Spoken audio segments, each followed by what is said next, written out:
Okay, I'm here. I'm live. So, hello. I know there's somebody there because I see the one person. Now there's two people. Hello. Welcome to the live, you guys.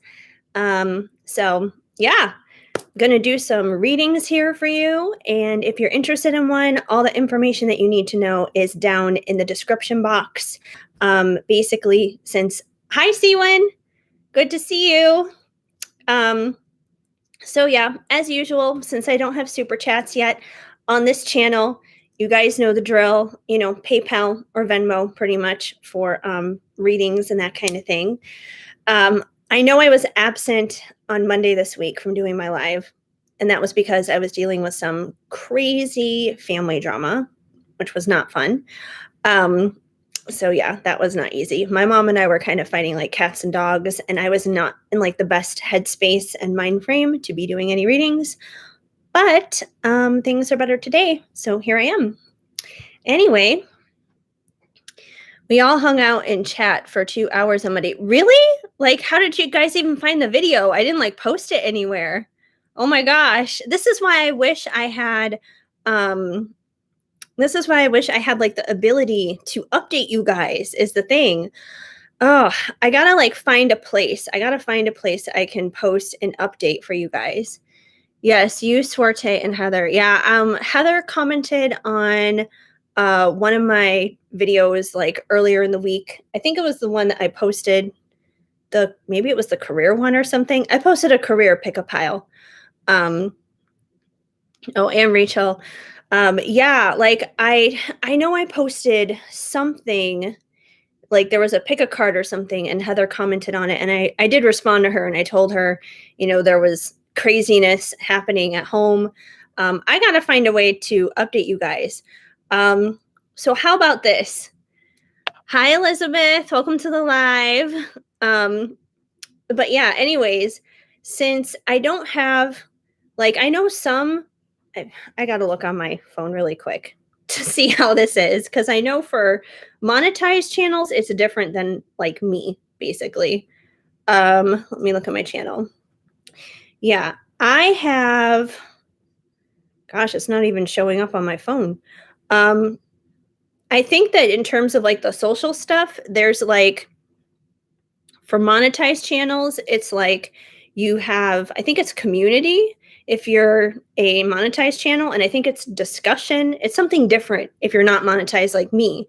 So the thing is, like, I don't know if I post on that, if it's going to show up in your guys' feed and say, hey, things have gone weird, like I can't be live tonight. So I got to find a way to update you guys on that.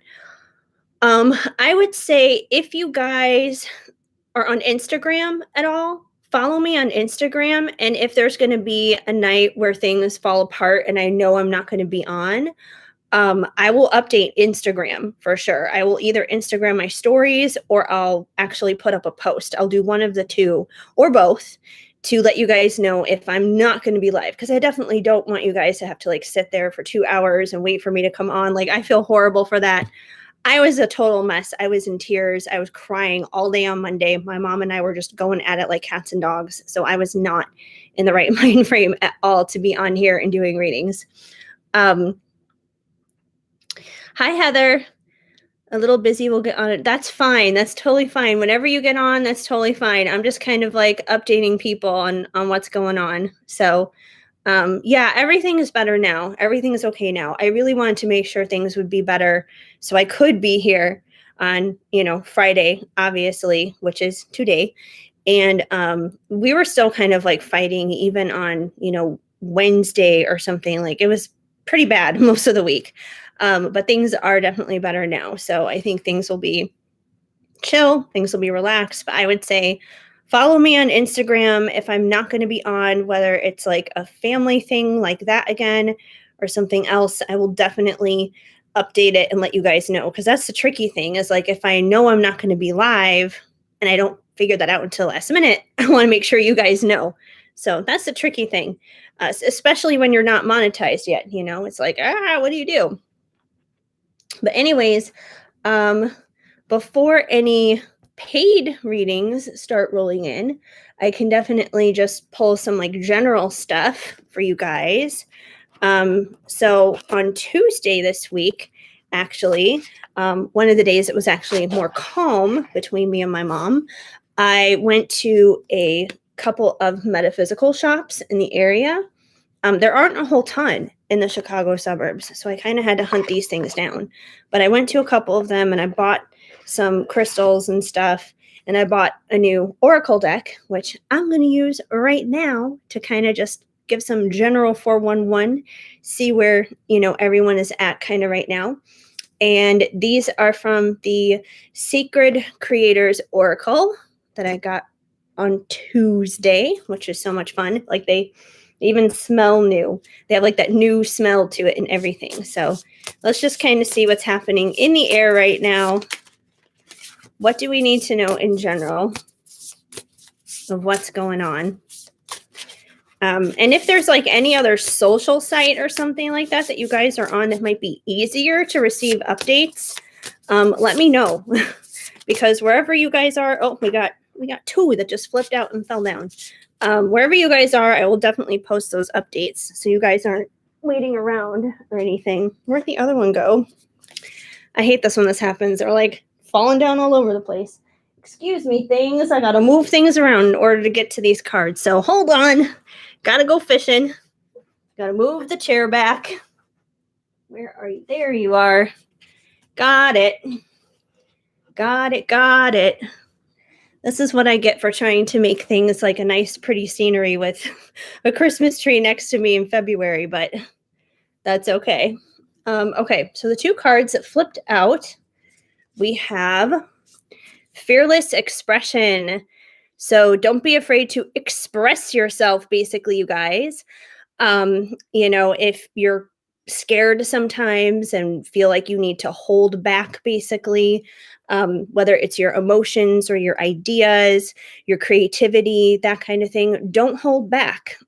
Be fearless in it because somebody needs to hear what you have to say. Somebody needs to hear your ideas, your thoughts, your creativity. So be fearless in it. Step forward.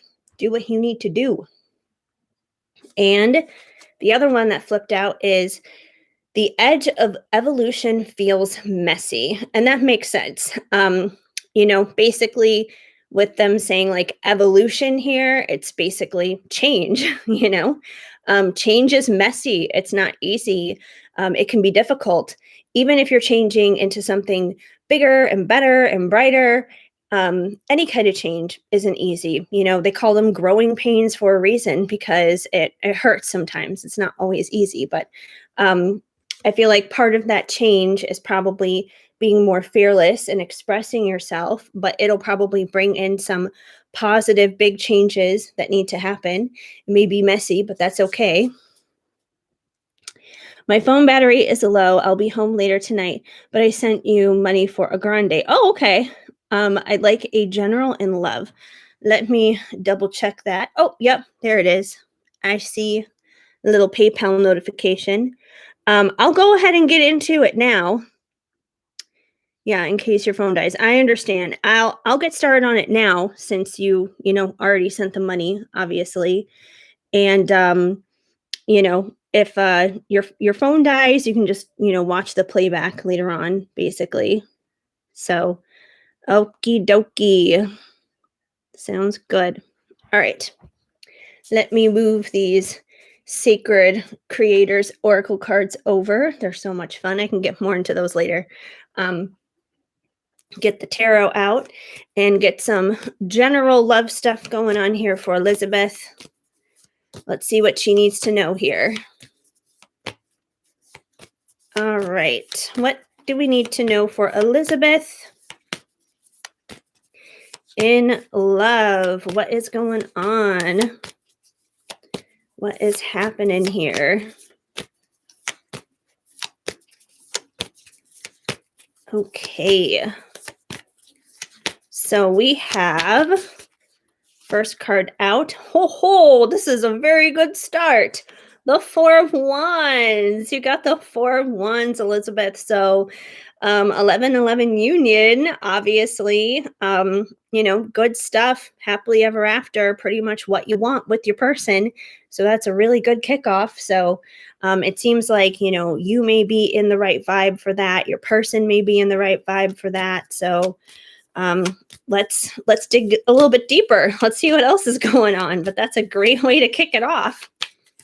I would hate for like to say that and then like a bad card comes through or something, but I'm sure it's all going to make sense. Let's see what else we got here for Elizabeth. We have the Star, which is still going on a pretty good tangent. So the Star is, kind of just like stepping up and shining and sparkling and radiating and just like being yourself and shining bright like the star that you are. And most likely, especially considering you already got the Four of Wands here, with union, probably what's drawing in union with this person is you being in this star energy, because the more you're sparkling and radiating and being yourself and just being you and doing you and that kind of thing, it's going to draw your person in. They're going to see you kind of just like shining up above, being like this beam of hope, this beam of light, basically this super duper inspiration in their life pretty much. And that's going to help draw them in even more here for that 11-11 union. So we have really positive energy coming through right now for you, which is a good thing. And especially during Mercury retrograde, that's usually when things go backwards and get a little funky and crazy, but doesn't mean it's like that for everybody. Let's see what else we get here.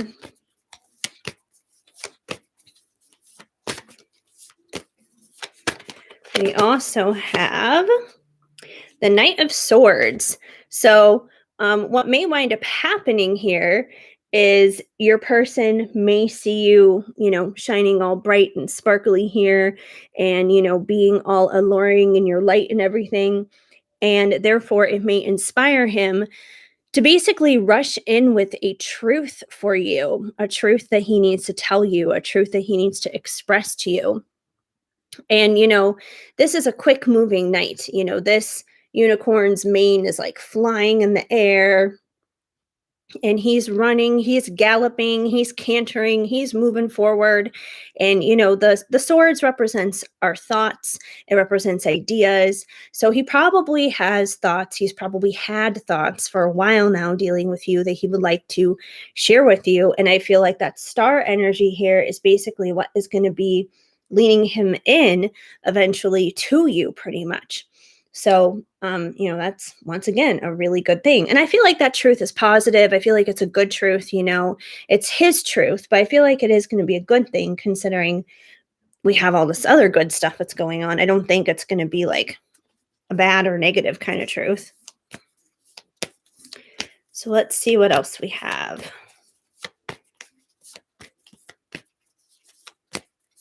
We also got the Hanged Unicorn. So the Hanged Unicorn, it's not a bad position, but it's kind of a position where nothing is really happening.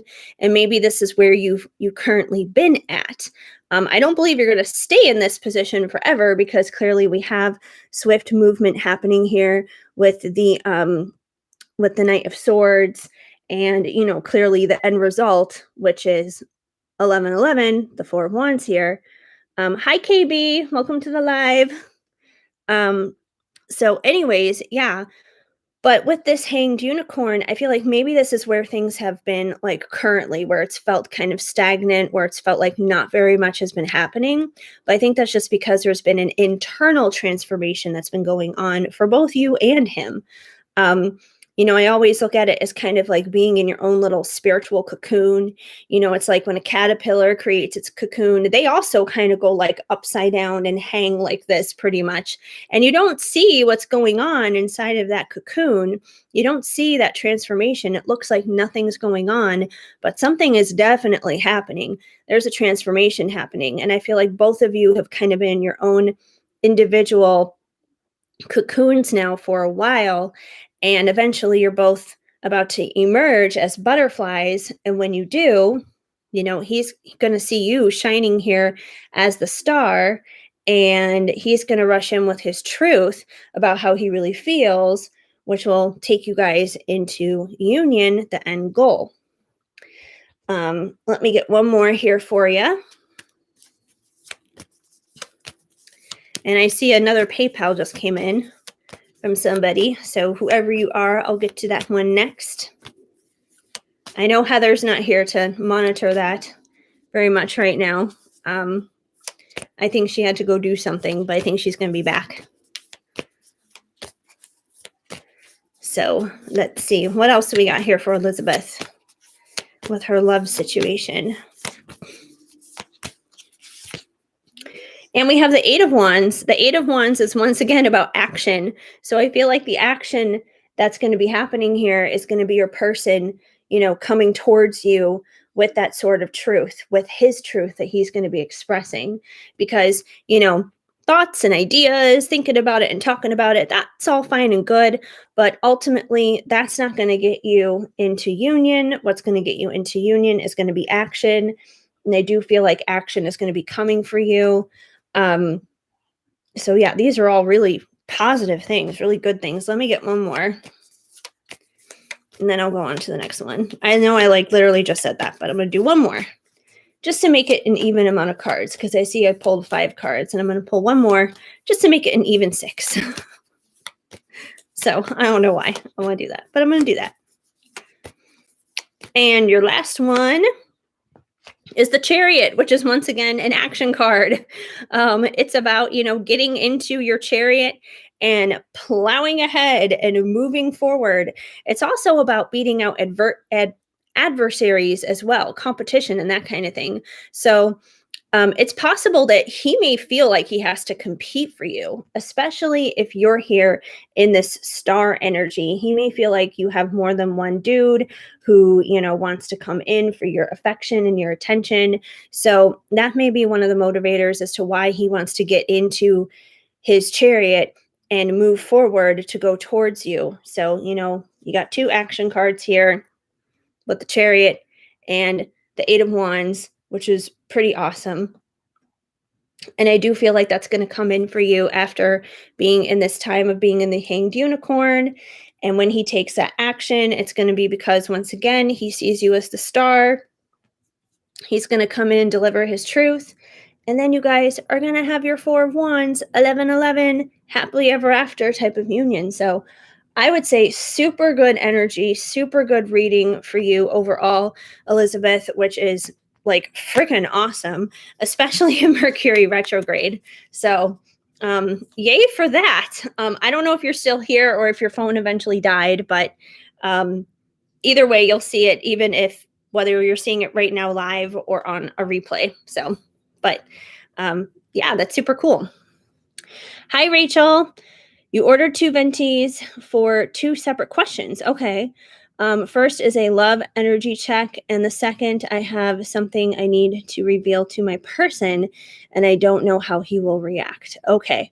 Let me just double check, because I know my phone was lighting up with stuff while I was doing Elizabeth's reading. So let me refresh.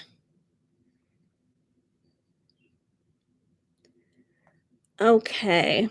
Yes, I have Rachel, I have your 2, and KB. I also have one for you as well. Another Venti. So, okay. Cool, you guys. And and Rachel, I really appreciate the fact that you hung out here for 2 hours on Monday.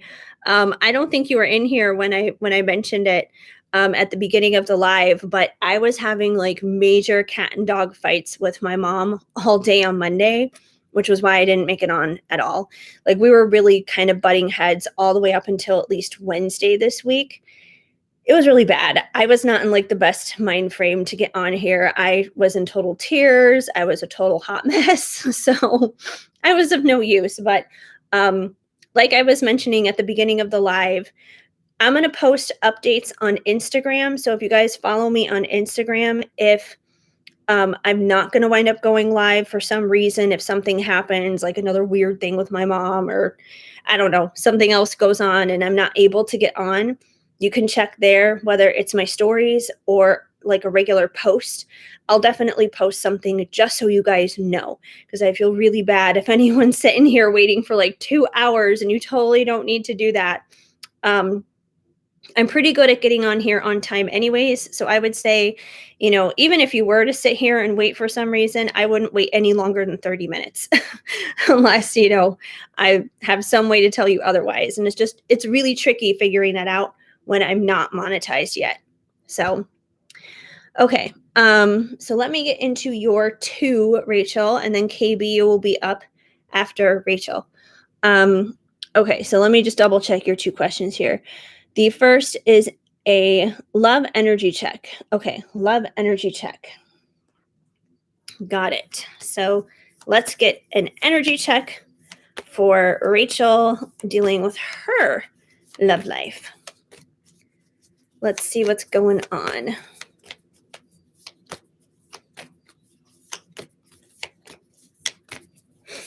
Alrighty. What is happening here for Rachel with love? Love, love, love. And now Valentine's Day is going to be coming up soon. Oh my gosh. Ah. Okay. All right. So first card out we have for you is strength. So, I mean, right off the bat, this tells me that you have the strength to endure whatever is happening in your situation. And I know we're not even on your second question yet about, wanting to reveal something to him, but I do feel like this could also kind of even go into that a little bit too, that you probably do have the strength to reveal whatever it is that you need to reveal. I mean, intimacy and vulnerability and being open and honest is all a part of building healthy, stable, good relationships. So if that's something that you should be doing, you should probably be doing that. But regardless of whatever is going on, you do have the strength to endure when it comes to this connection, which is a good thing. We all need some strength, that's for sure. Let's see what else we got here. We also have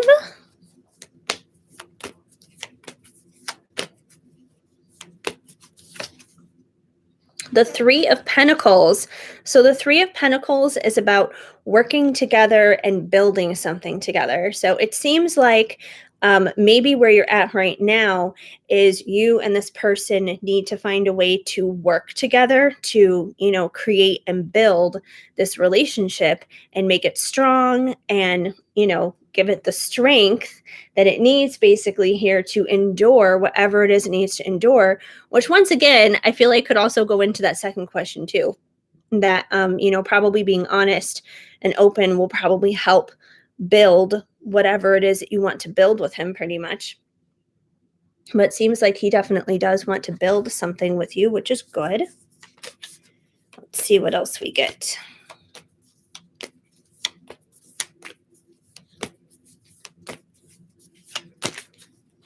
Shuffle, shuffle, shuffle. I wish I had some way to just like automatically shuffle cards, but then it wouldn't have my energy on it to like really make it do what it needs to do. So we also have the Ace of Pentacles, which is about a fresh new start, a fresh new beginning. And it's a very physical and real new beginning, basically. So, I do feel like, especially with this vibe of him wanting to build with you and everything, he probably wants to build something that is very real. It's very tangible. He wants to build something that, is going to be stable, that is going to, once again, have strength here and be able to last and endure. So I'm definitely getting that kind of vibe here. So that's a good thing. Let's see what else we have.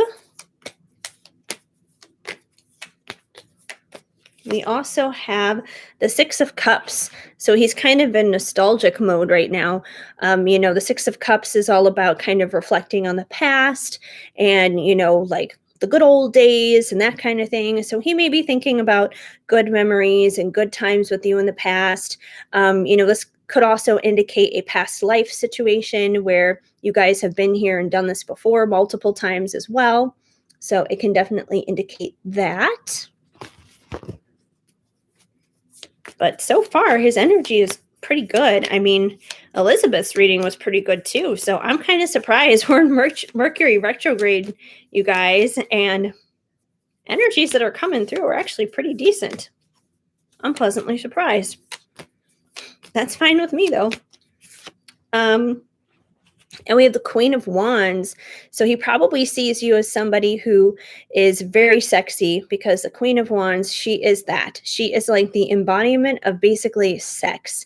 She is sexy. She's like, Marilyn Monroe, that kind of thing. She's fiery, she's passionate, she's magnetic, she's charismatic. She has like that star type of quality where, she just draws people in. So I do feel like he feels very, very drawn to you.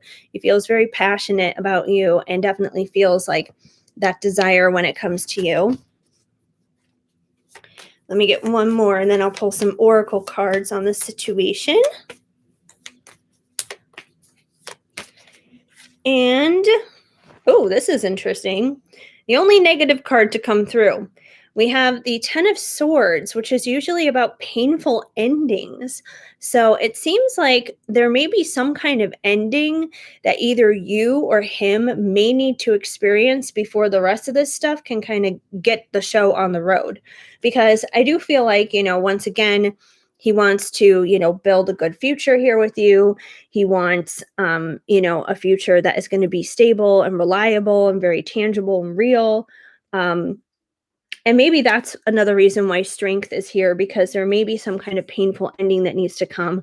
I don't know what this thing is that you need to talk to him about, that you need to tell him about, but, if it's something that you're nervous to do, that could be part of the painful ending too, is just like putting a painful ending to the fear in itself.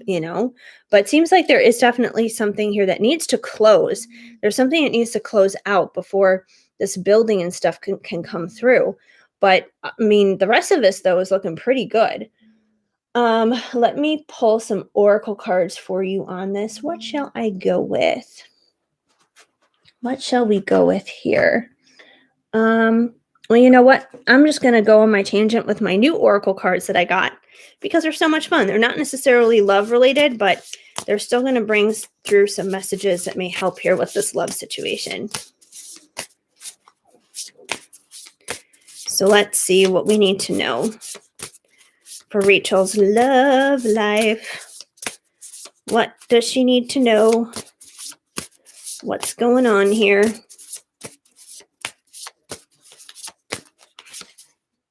So we have celebrate your wins. So I would say, whatever successes that you do have dealing with him, celebrate those. Even if it's something small, even if it's just like receiving a text message, celebrate that. Be thankful in everything that happens. Be thankful through every stage of this relationship, because there's something to be said even about the small stuff. The small stuff matters too. So definitely celebrate everything that's happening between you guys along the way. And let's see what else we got here.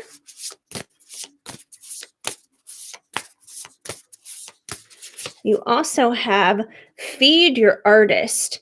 So it may be a good idea for you to tap into whatever your own inner creativity is when it comes to this situation. Because I feel like if you're tapping into your own creativity and your own artistry, and that could be anything, it could be singing, it could be writing, it could be dancing, it could be anything that you want, it could be just like sitting down with a coloring book.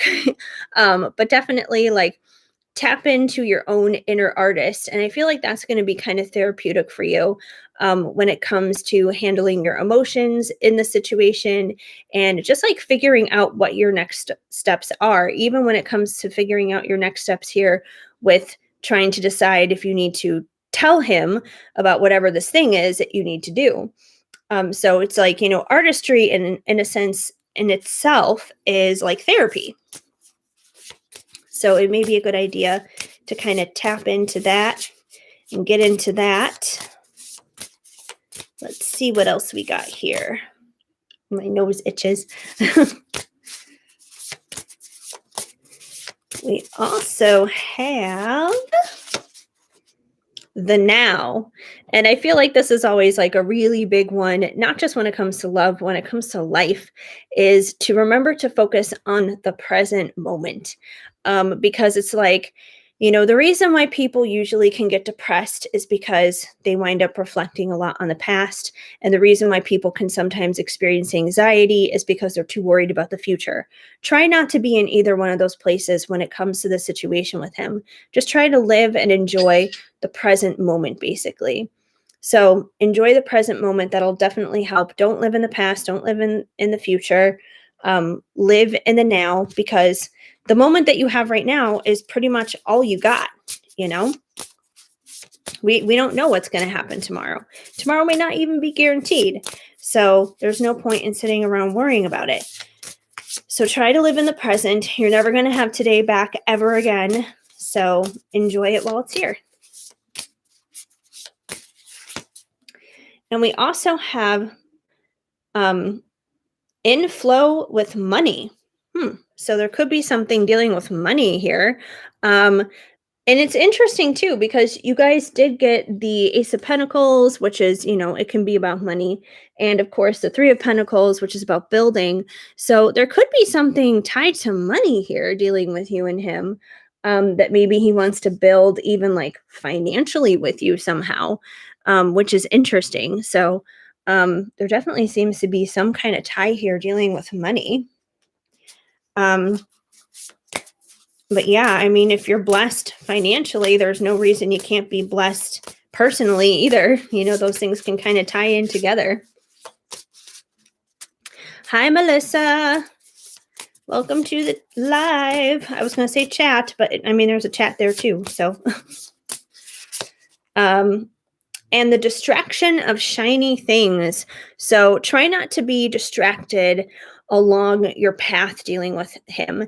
And I feel like shiny things isn't necessarily like literally shiny things, like, going out shopping and finding like bling or something like that. But I feel like it's more like, don't get distracted by things that are going to pull you down, basically. Like, don't be distracted by worries and anxieties and negative thoughts and that kind of thing, which are inherently not really all that shiny anyways. But just don't get distracted. Don't get off of your track here. Don't get off of the course, because you guys definitely could be on a good course here because you got the strength to do so. So yeah, that's kind of where things are at right now, just for you energetically dealing with this person. But let me check in on your next question about the thing that you need to reveal to him.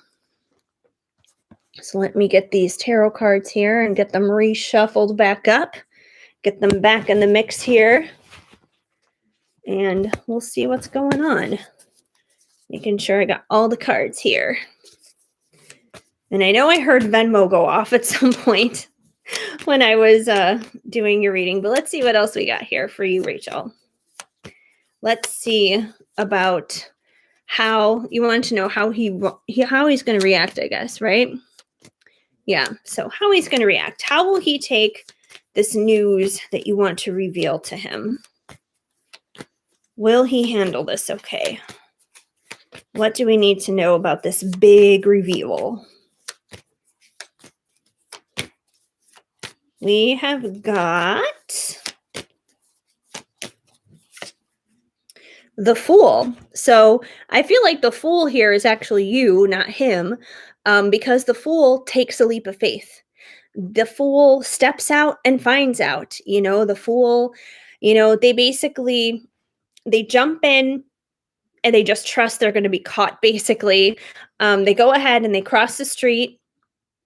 They don't necessarily look both ways before crossing the street. So if they get hit by a car, they get hit by a car. If they don't, then that's awesome. They keep crossing the street. But The fool basically leaps anyways. They don't necessarily think about the consequences, they just dive in.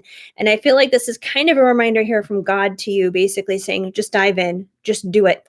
Don't worry about the consequences. Don't worry about how he reacts and how he handles it. From that perspective, you're not responsible for his emotions, anyways. You're not responsible for his reactions. He's responsible for that. He's responsible for his emotions. He's a big boy. He should be able to handle whatever it is that you're going to throw at him.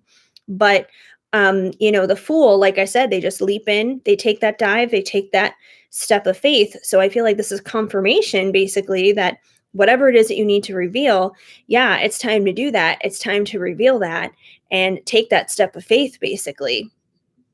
So, you need to do that, most importantly, probably for you.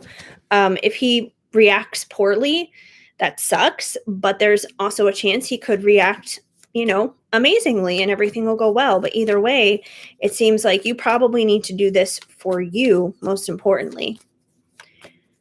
Let's see what else we got here. What about him? Let's see if we can get anything on how he's going to react. But either way, it seems like this is probably something that you should do. Be authentic and vulnerable there. And there's a hair caught on my cards. I'm like, I don't want to shuffle a piece of hair. It's just my own hair. It's long. It goes everywhere. We also have the Hierophant. So the Hierophant is about our beliefs, our values, our morals, our traditions, and that kind of stuff. So I feel like whatever it is you're going to tell him after he receives the information, he's probably going to think it over a little bit. He's probably going to think over like his own values, his own beliefs, his own morals, his own traditions, and that kind of thing. And he's probably going to like examine whatever it is that you say to him in conjunction to what he already believes, in conjunction to what he already thinks and how he already feels, basically. So I don't think he's going to have like some big crazy reaction like, oh, I can't believe you told me this. I think he'll be pretty cool about it. But he's going to probably take some time to just think about it. So you may need to give him a little bit of space just in terms of digesting and processing the information. So that may be how it goes at first. Let's see what else we can find out here about how he's going to take it.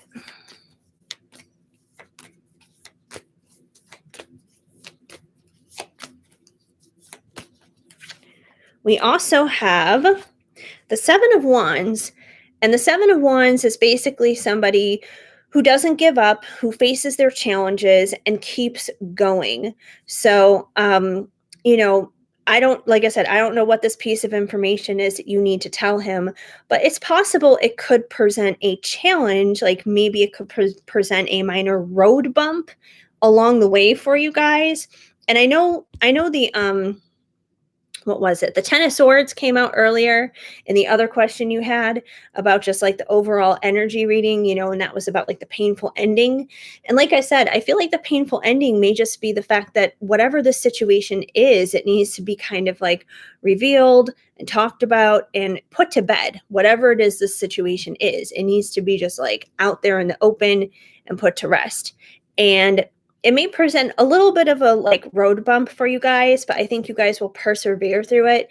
I think you guys will rise to the challenge because that's what the Seven of Wands does, They face their challenges, they persist, and they push through, and they, do what needs to be done anyways. So it may be like a little awkward and maybe a little uncomfortable at first, but I think you guys will navigate it and manage it. Let's see what else we have here.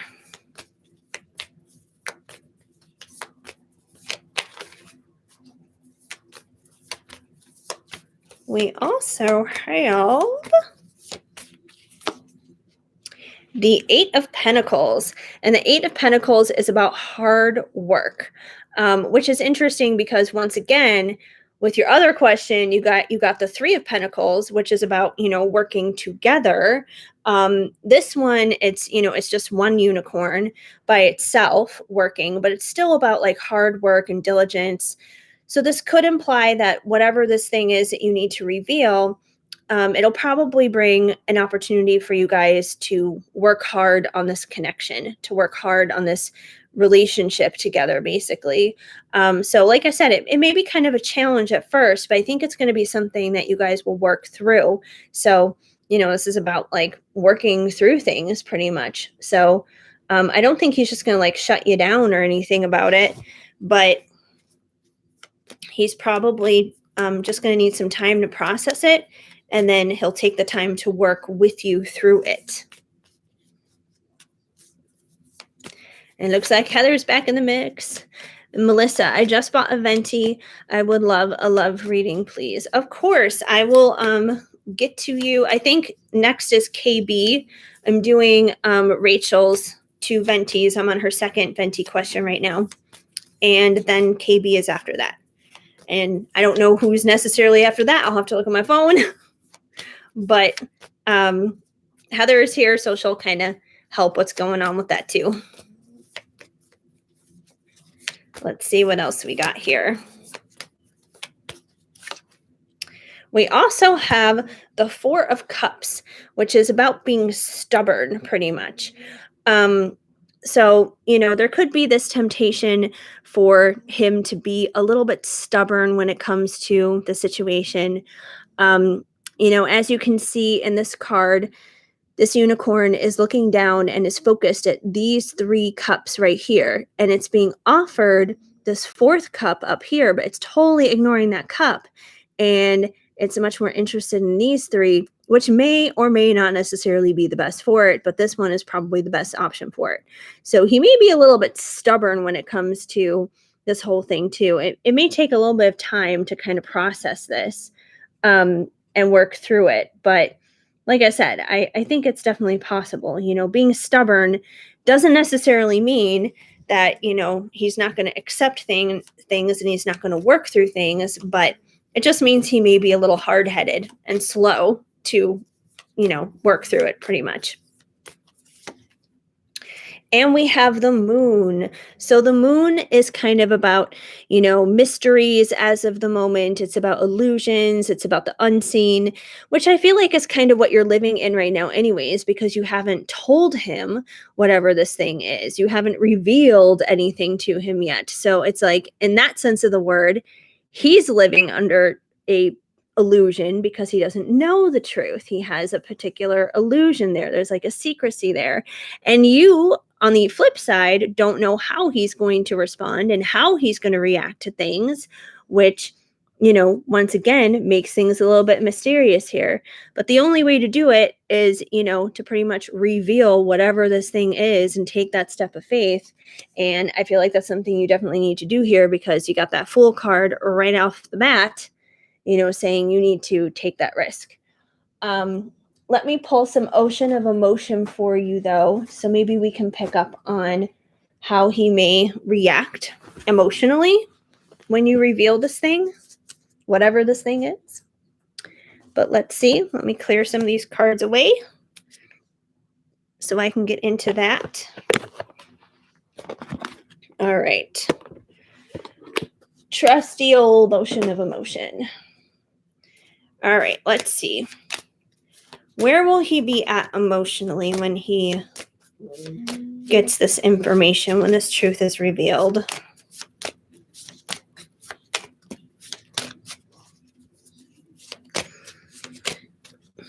Oh, thank you. Thank you, Heather. I really appreciate it. Things are better now. They are. They're looking up. It's been really rough with my mom. And, we haven't really lived under the same roof together in like 15 years. I mean, I come here and I visit her, but I've never like spent this long of amount of time being under the same roof with her. So, we butt heads. What can I say? But, let's see. Where is he going to be at emotionally here for Rachel? Okay, well, we have I want to make you smile again, happy. So I feel like in a sense of the word, he's going to feel sympathetic towards you with whatever it is that you have to tell him. And, I don't know if what you have to tell him is like necessarily a bad thing or a negative thing, but I feel like if it's a bad thing, He's going to want to try and cheer you up. He's going to want to make you feel better. He's going to want to make you feel happy. If it's like a good thing or a neutral thing, I feel like your news will in turn kind of like make him feel good and make him feel happy too. So I feel like either way, his intentions towards you are going to be positive and they're going to be good coming out of this thing that you have to reveal towards him. Cece, you bought a Venti. Okay, cool. I will get to my phone in a little bit, you guys. I know KB is the next one up for sure. I don't know about after that, but KB is the next one after Rachel's right now. Let's see. How else is he going to react to this emotionally? Where will he be at? Tired. I'm exhausted and drained mentally, emotionally, and physically. So maybe it would be important to be sensitive about when you tell this to him. Maybe don't necessarily tell him when you know he's been like tired and he's had a long, rough day or something like that. Maybe try and find a day to tell him or time where he's not feeling so overwhelmed and stuff. Just because, if we have like a major truth bomb, a major thing we're trying to tell somebody, we want them to be in the best places possible when we do that. So I would say maybe try to avoid when he's like really tired and stuff. Let's see what else we have here. How else is he going to react? We have healing. I know we can fix what has broken.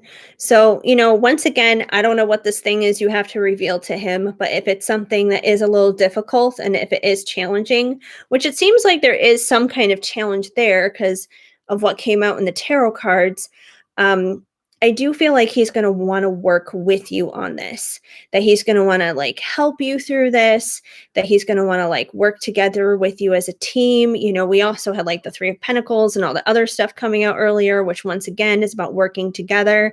So I do feel like he's going to want to work together with you and especially help in terms of like healing whatever's kind of going on here, whatever the situation is. So I do feel like he's going to want to do that. I feel like it's going to be a process though.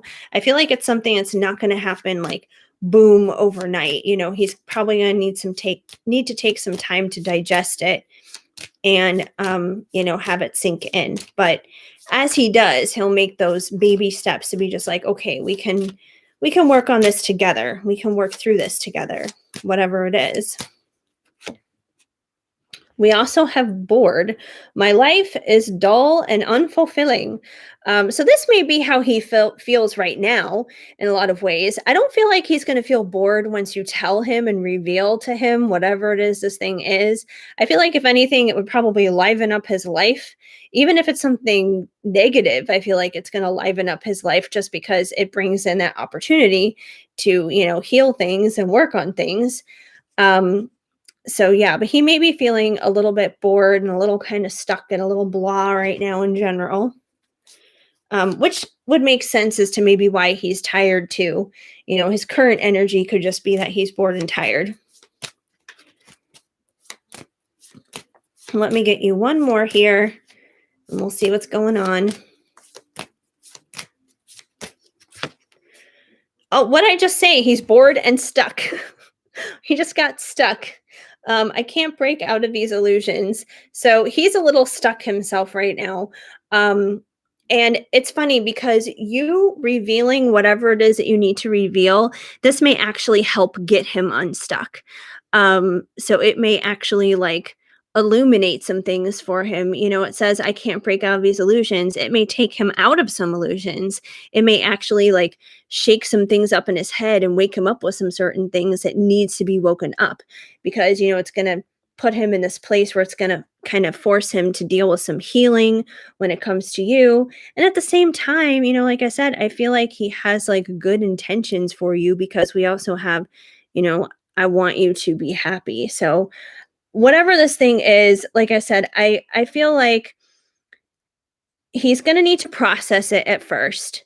It's going to take some time. It's probably going to be something he's going to want to work through, but he's not going to like give up on you though. He's not going to like walk away or treat you poorly or anything because of it. So take the leap of faith, talk to him about it. You know, it's the scary stuff, which is what makes people come closer together, anyways, in the first place. That's what creates vulnerability. So if you want that kind of depth with him, then you got to go into the deep basically with him. So hopefully that helps you and that makes sense. Um, okay, let me read up here on what's happening in the chat because I have no idea. I was so busy looking at cards. I know KB is going to be next because I saw KB's payment already come in. Oh, and then Melissa, I guess, is next. Okay.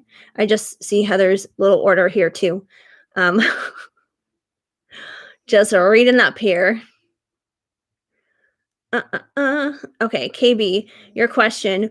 Will you ever get a chance to be a mother? I'm single and I feel like I'm running out of time. Oh, girl, girl, oh my gosh, dude, we are like in the same freaking boat. Oh my gosh, I don't know how old you are, but I'm like freaking old. I'm old as hell. Like, I should be a grandma right now. So I can totally relate to this question so much. Let me just finish reading the rest of these chat comments here and then I'll start pulling cards for you. Girl, there's only 3 lives I like to go to. Since everyone seemed to be off this week, I was just snooping around YouTube. I'm not trying to badmouth any other pages, but I wasn't liking some of them, like the energy. Oh, I get that. I'm very particular about which YouTubers I go to as well, for sure. um, and thank you, Heather, for the prayers for both me and KB. That's super sweet. Well, and I've got you beat by 3 years because I just turned 40 in October and I don't feel 40. Like I just don't. People don't think I'm 40. They're like, "You're not 40. You're too young to be 40. 40-year-olds are old." That's what I always used to think too, but now here I am and I'm like 40. I'm like, ah. So I completely understand. But KB, I will say this much. My mom was actually 37 when she had me, and I was her first and her only child. My mom was a late bloomer, kind of like me. She didn't get married until she was 30, and she's in her 70s now, which is, old for that generation. For her generation, getting married at 30 is old. Our generation, that's not old at all. That's perfectly normal nowadays. But back then, that was like considered, oh, you're 30 and you're not married, you're an old maid. So she got married when she was 30. And then my dad, he was 10 years older than her. And they tried for a while before I eventually came around and she just wasn't getting pregnant. And then funny enough, they went to California and that's where I was conceived. So I guess that's why I eventually went back to California. But yeah, so I guess a little bit of a little travel, a trip away, and a little bit of wine, and voila, I was conceived and she had me at 37. So, and I was, like the pregnancy was perfectly normal, perfectly healthy. I was a perfectly healthy baby. I was colicky as a baby, but otherwise, like I was fine. I was normal. And oh, thank you for thinking I was 31. That's so sweet. Oh my gosh. Like I so appreciate that. But yeah, so I mean it happened for my mom and I don't know if it happened for her, I guess it can happen for us. I know someone who had like their first kid when she was 46. So, I mean it can still happen, but it's also about, finding that right person too because it's just like it's one thing to like have a kid and you can like go to a sperm bank or something like that. But I don't think either of us want to go there. I think, we would rather have like the actual family unit. But let's see what comes through. I think you got a Venti, right? I just want to double check. So I know what I'm pulling here because I know a lot of things happened. So yes, I hope that, I hope everyone here on this live gets their heart's desires. There's a lot of things that have been happening here in my PayPal since I have not looked at it. Okay. So yes. So yeah, KB, you did get a venti, and then I got two more ventis coming in. So there's Melissa after you, KB, and then Cece, you are after Melissa. So that's what I got here so far, you guys. Okay. All right, let's see. Let's see, KB. Let's see if a baby's on the way. Let's see if the stork's got a delivery for you. Will KB become a mom? Will she have a baby? Which I totally get it. I totally get it, girl. 1000%. My eggs are screaming at me every single day.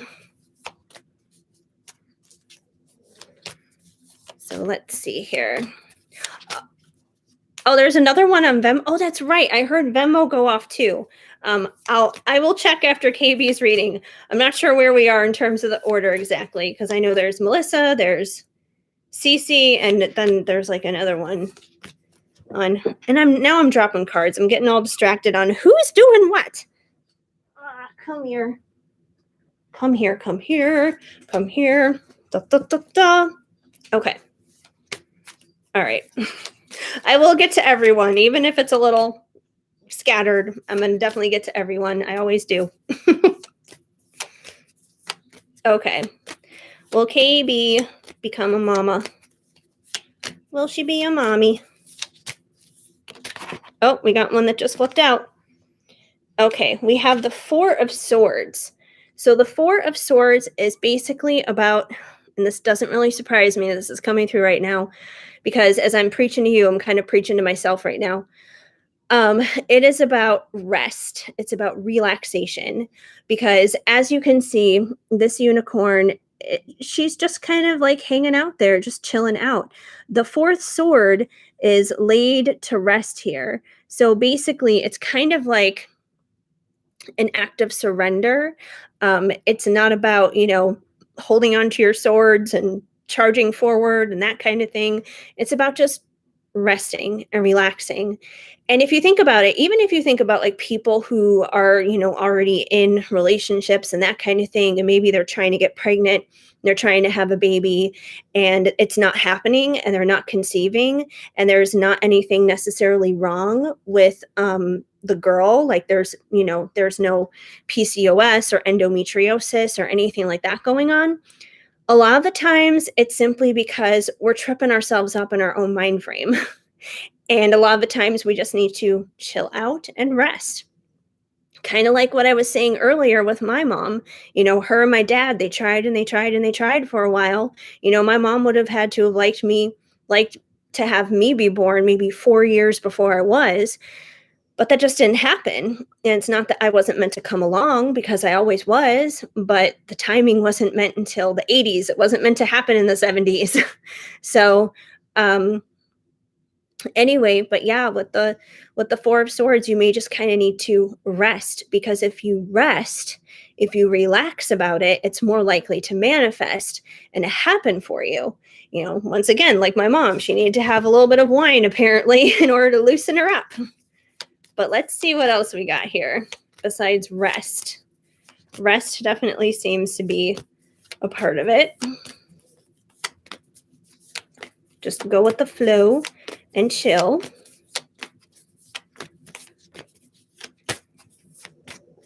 Let's see what else we have here. We have the Two of Wands, and the Two of Wands is about making a confident decision, basically. So, usually two of anything is usually about like two different options or two different choices, trying to decide between two different things. But I feel like this is basically saying to you, like, if you want to be a mom, if you want to be a parent, if, having a kid is important to you, make the decision to do that and be confident in like embracing that and embodying that and being bold and stepping forward in claiming that as yours. And that doesn't mean that you start running out tomorrow and you start buying a stroller and all this other kind of stuff. No, but it means just like embracing that energy. Like, start feeling like you're a mom now before you even are a mom. Like, one thing that helps me in terms of being a mom, like, in the future is my dog, I'm already, like, a dog mom, so it's like I try to just, like, embrace that even more and embody that and even more to prepare me for motherhood. Like, literally, before this live, I was at, the grocery store with my mom, helping her with some groceries, and she had to get something for her hemorrhoids or something, I don't know. We were in the, like, pharmacy area of the grocery store, and as she's standing there looking at her hemorrhoid cream stuff, um, right next to that on the other side are, like, all the sex stuff, basically, like condoms and pregnancy tests. And like I was just standing there, probably looking like a total weirdo, just like looking at those pregnancy tests. And as I was standing there looking at them, I'm just like, one day, one day, yep, I'm gonna be checking those. I'm gonna be checking that. I'm gonna be buying that. I'm gonna be checking that. So, make little mental notes of that. When you're at Target and you pass by the baby aisle, it's okay to kind of walk up and down it and browse it and say, oh, yeah, that would be really cute. And I would put that in my nursery or something like that. So start like embracing those things. Even make yourself maybe like a little Pinterest board on Pinterest, and you could put like things on there baby wise that you want to plan for your kid. Those are all things that are going to help you manifest it, because you got to kind of embrace it and live it as it's happening now. It'll prepare you so it can help you get into that mode to have it for the future. So, and it's not about deluding yourself into thinking, oh, you're a mom right now, but it's kind of like just like this calm, peaceful, like, you just trust it's going to happen. You're confident in the fact that it's going to happen. So you're okay with making those plans, even though it's not physically here yet. So confidence and rest, that's a huge thing, which I feel like are things that like mothers to be would be told anyways. Like mothers to be that are going to have kids, pregnant woman, like have confidence in what you have going on here, and rest. Don't spend too much time on your feet, in a sense. But let's see what else we get. We have strength. So you do have the strength to do this. I feel like you have the strength to be in the position right here, right now, where you're waiting for this to manifest in your life. And you have the strength for it to happen when it does happen. So, even if it doesn't, necessarily happen this minute, and let's say, it does happen 3 years from now, when you are 40, when you are my age, let's say it happens then. Like, you're going to be prepared for it. You're going to have the strength for it. You're going to be ready for it mentally, physically, emotionally, spiritually. You're going to be ready. You have the strength to do this. You have the strength to wait and endure and be patient like you have been. And you also have the strength to be like one fierce mama when it does happen. That's for sure. Let's see what else we got here. What else do we need for KB and her mama status?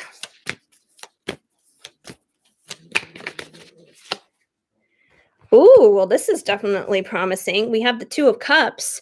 So I do believe there's going to be a partnership here for you that's going to bring this child into the world.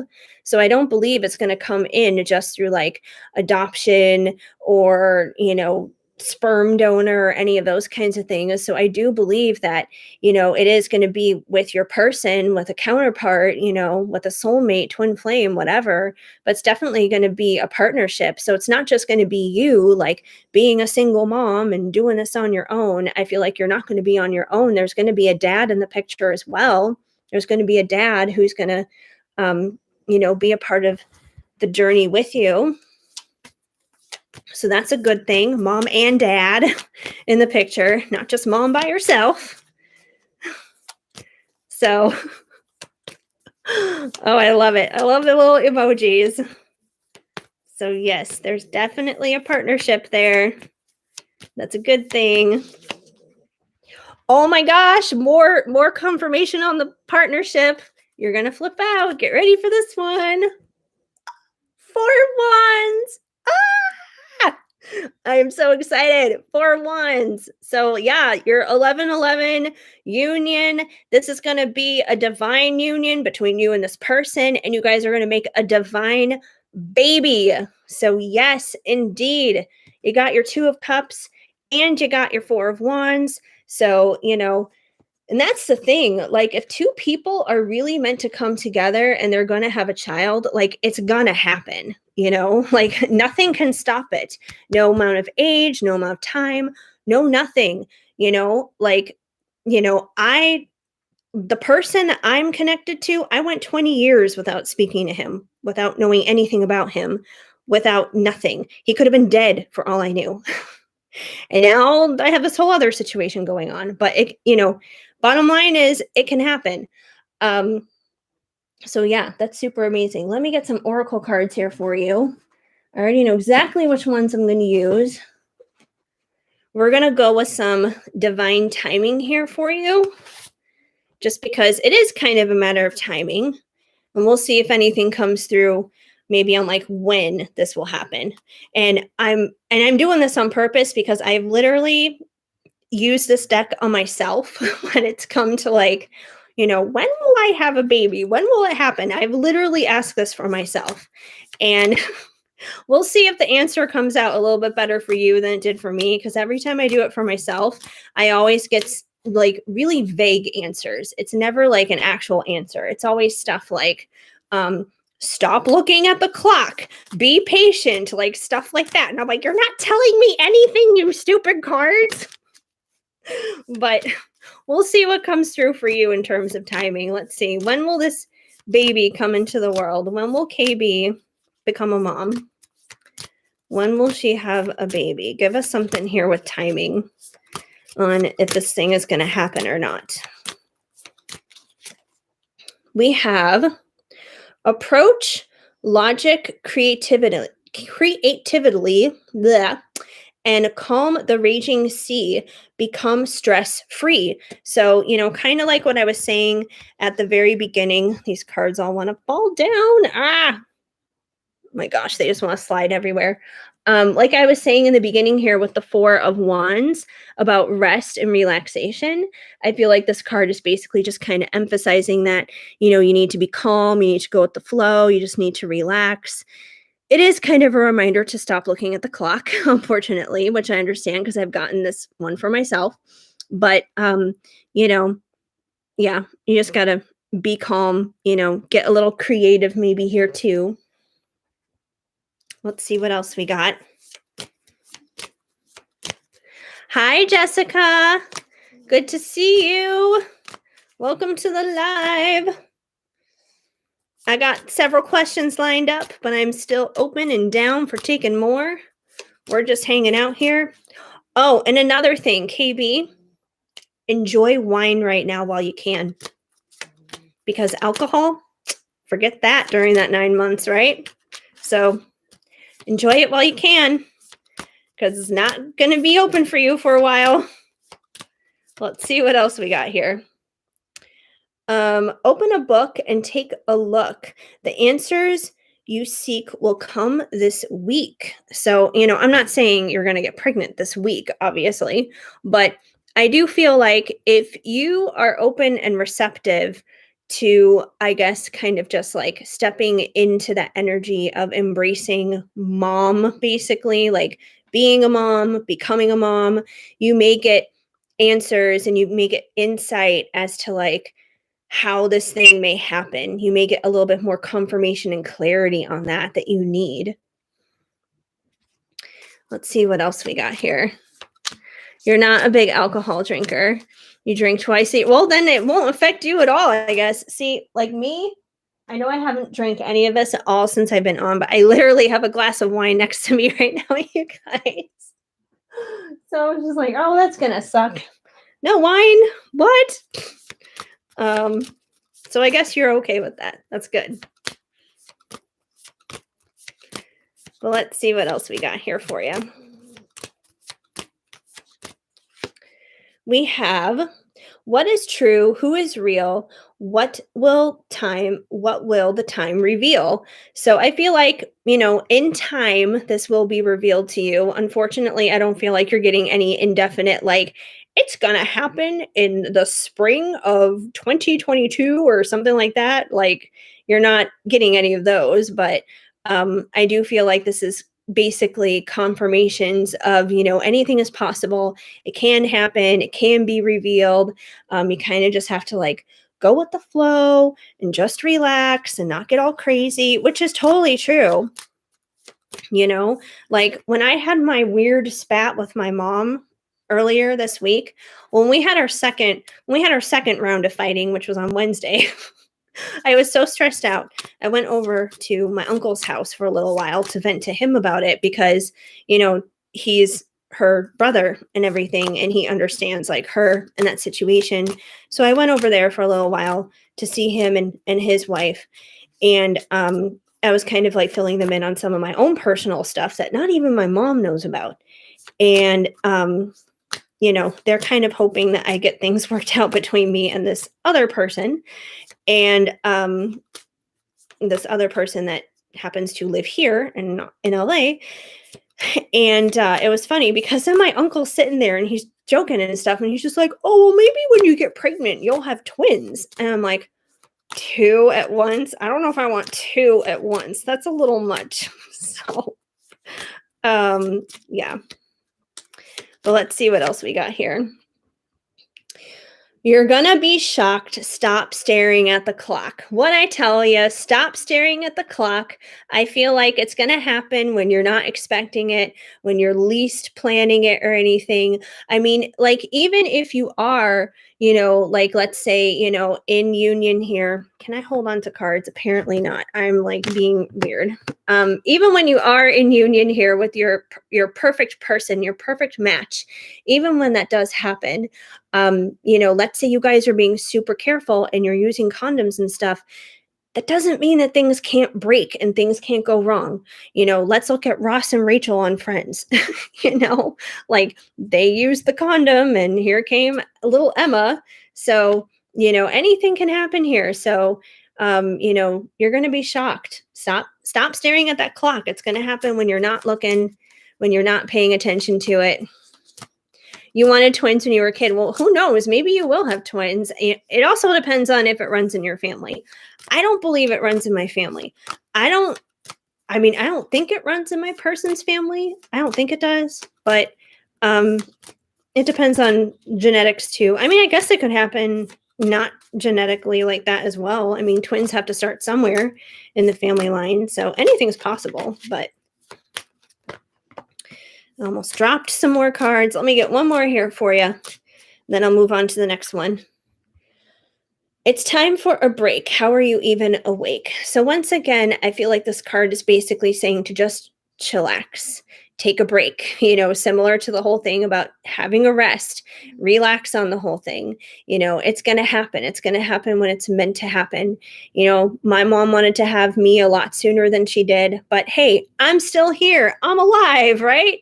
So, it happened for her. Women are also having babies later and later and later nowadays. Women are having babies, well into their 40s. And, like I say, as I'm saying this to you, I'm honestly saying it to myself too, because, I feel you. Like I completely and totally understand. And I feel exactly the same way. So, I'm just going to say it right now, not just for myself, but for you as well. And you know what? We are going to be a couple of badass hot mamas, and we are going to have our kids, and we are just going to be banging because we may be a little bit on the older side, but we are going to pull it off so well. We are going to be like pros. So you hang in there. I think it'll happen for you for sure. Yes, ovaries tend to release multiple eggs as we get older. Really? I didn't know that. They do it multiply?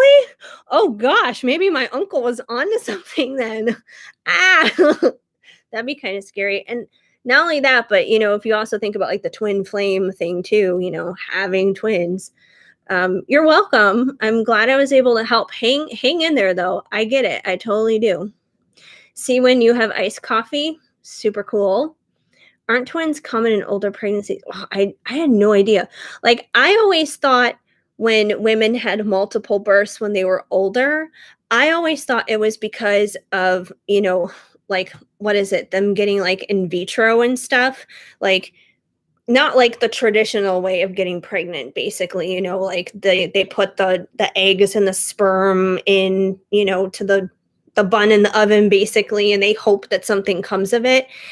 That's what I always thought it was about, but maybe I'm wrong. I don't know. I'm not a doctor. So, yep, my older friend had twins. How old was she when she had the twins? That's so crazy. Oh my gosh.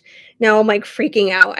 First I was like, oh, maybe my uncle's just being funny. He's just being a weirdo, but maybe he was onto something.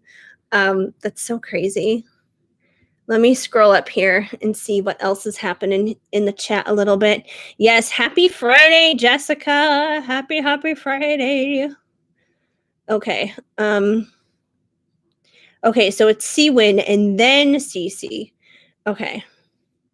Sounds good. I'm going to just double check PayPal before I head on to Melissa, who I believe is next. I'm going to check Venmo first because I haven't even looked at Venmo. I know it made a noise, but I did not look at it. Yes, there is the $7 from that was so C-Win, you were the Venmo person, right? Just double checking. So I know who is who. Okay, let me check PayPal really quick. PayPal.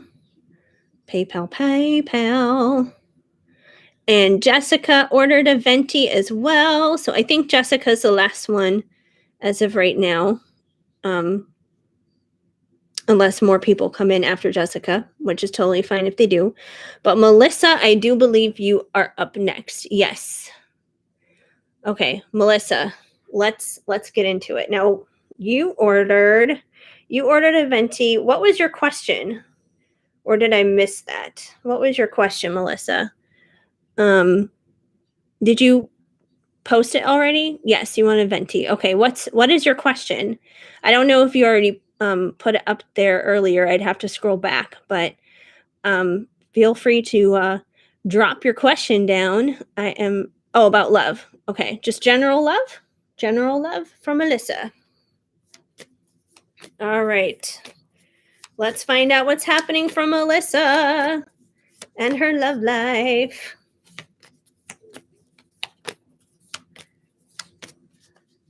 And you are single. Okay. Well, let's see what's happening here. Single is a Pringle. And this is why for Valentine's Day, my Valentine, he is so cute, you guys. He is so cute. I'm just going to show you my Valentine here really quick because he's the cutest little Valentine. Come here, sleepyhead. Come here, sleepy. Oh, here's my little Valentine for Valentine's Day. Yes, all 10 pounds of you. Mwah. I love you. He's such a good boy. This is my Valentine.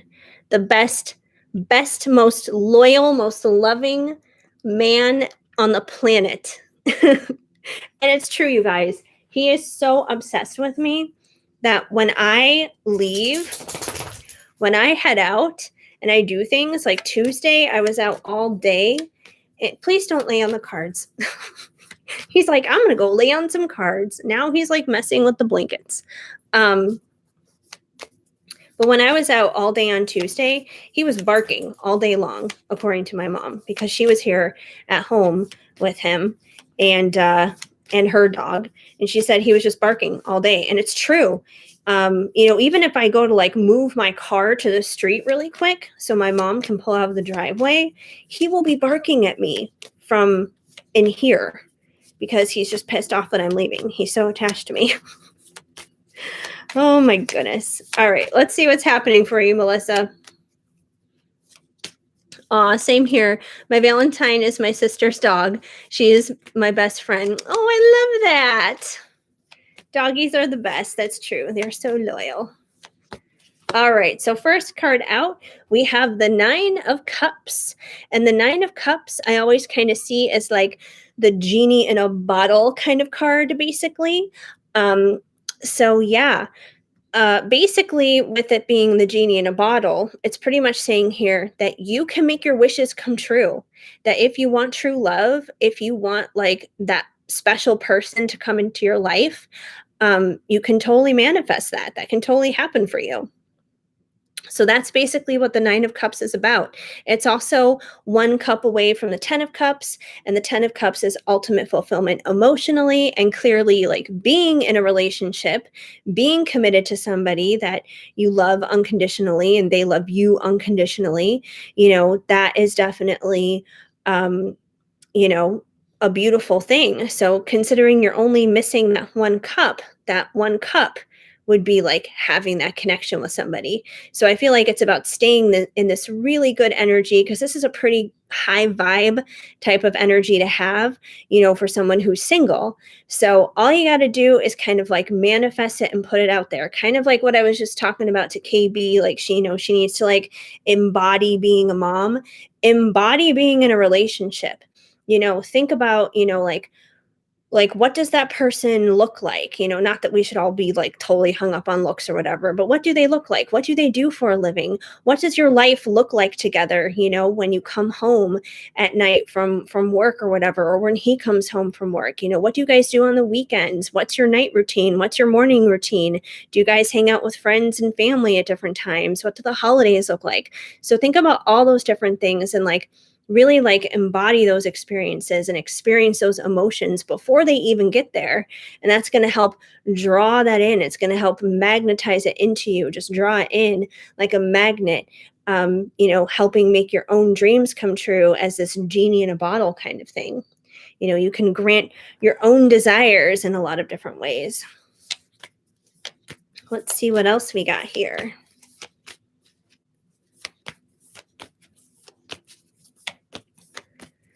We also have, for Melissa, we have the 8 of Swords. Now, this could be a little bit of a hang up and a little bit of a hiccup, but it is fixable. So the 8 of Swords is basically about being in our own little mental prison, pretty much. Um, you know, this unicorn is wearing these bandages around its feet. It has the blindfold on. But the thing is, it's not chains, it's bandages. This unicorn could easily slip out of those bandages, and, there's a pretty big gap right here. It could walk right out of these swords and move on with its life and have a great day. But it's choosing not to do that. It's choosing to stay stuck. It's choosing to stay in this limited mindset, basically. So I feel like, if you want to manifest a relationship pretty much with somebody, whether it's a particular person or just in general, you need to be doing more of this, which is like, being your own genie in a bottle here, granting your own wishes. And there needs to be less of this because this is kind of the opposite of the 9 of Cups. It's, about negative mental strongholds that keep us stuck, that keep us into a prison. So if you have any of that kind of stuff going on, that's, self-defeating thoughts and negativity and that kind of thing, that's the kind of stuff that needs to like go away. Don't do that anymore. It's not good. It's not helpful. That's not helpful in any kind of situation, whether it's love or anything else in life. So no more of that. No more anxiety. No more feeling trapped. Know that the world is your oyster. Why do they even say that anyways? The world is your oyster. That means you have a lot of opportunities available to you, but why do they say that? Why do they say the world is your oyster? Like, maybe I don't want an oyster. That's such a good question. I'm a Virgo, so I'm always in my head. That's so funny because I always thought that being in your head was actually an air sign thing because I'm a Libra. So I'm, technically like right after you in the zodiac. I always thought earth signs were a little bit more grounded, Um, But yeah, but I mean, we're all guilty of doing that, I think, to one extreme or another, getting into our heads. Especially like the more important something is to us, the easier it is to get into our heads too. We also have judgment. So I feel like a judgment call needs to be made here when it comes to your dating life and your relationships and that kind of thing. So it's kind of like make a decision, make a choice, you know? If there's like a particular person that you have in mind, then make that judgment call to, you know, put yourself out there. And, you know, I know a lot of the times, you know, everyone's like, you know, lean back, be feminine and that kind of thing, but there's nothing wrong with dropping hints. There's nothing wrong with that. Like, think about in the olden days, for example, like, when a girl were to let a guy know that she was into him, what did she do? She would drop a handkerchief, you know? So if there's someone you're interested in, drop a handkerchief. And it may not, you know, look like it did back in the olden days. That could be as simple as, you know, sending a text message to somebody and saying, "Hey," but drop a handkerchief, you know, go out there and do it. You know, if there's somebody that you're interested in. Um, if there's no one you're interested in, then start putting yourself into positions where you might meet somebody. You know, that could be online dating. I personally am not a big fan of online dating. I kind of avoid that stuff, but you know, do whatever works for you. I know that right now in general is a hard time for anyone to socialize because of stuff going on with COVID, but you know, think outside the box, be resourceful. Think creatively as to how you could do that if there's not like a particular person that you have in mind. But I think it's definitely time to make like a judgment call basically here when it comes to uh, what direction you want to go in, what it is that you want to do. Because I feel like if you just kind of sit here like, "Dur, dur, dur, I don't know what I should be doing," then nothing's going to happen anyway, because you're not like choosing a lane, you're not picking a decision here. Um, he's still here, my dog. He's still here. Um, oh, you're an Aquarius? That's so funny. My mom is an Aquarius. You would think my mom and I should get along better because she's an Aquarius and I'm a Libra. Actually, my entire family is air because, you know, I'm the Libra, my mom is the Aquarius, and my dad was a Gemini. And funny enough, my person, he's a Gemini too. So, yeah. And his birthday is like only a week after my dad's or something. But it's funny you say that because there's someone I do love.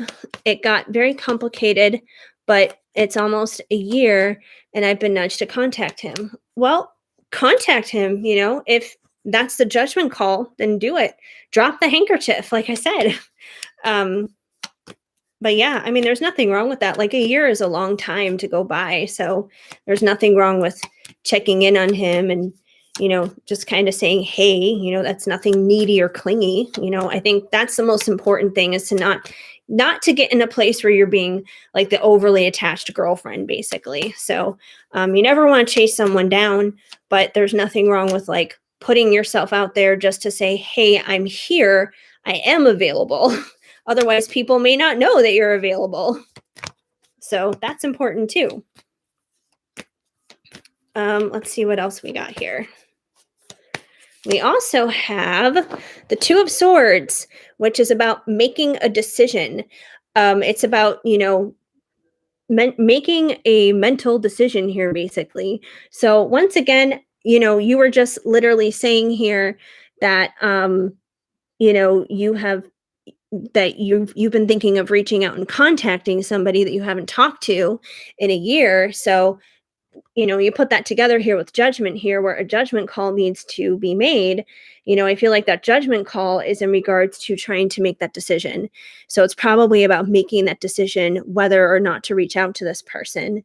That, you know, clearly, you know, you said it yourself, you're in love with this person. There's definitely still connection.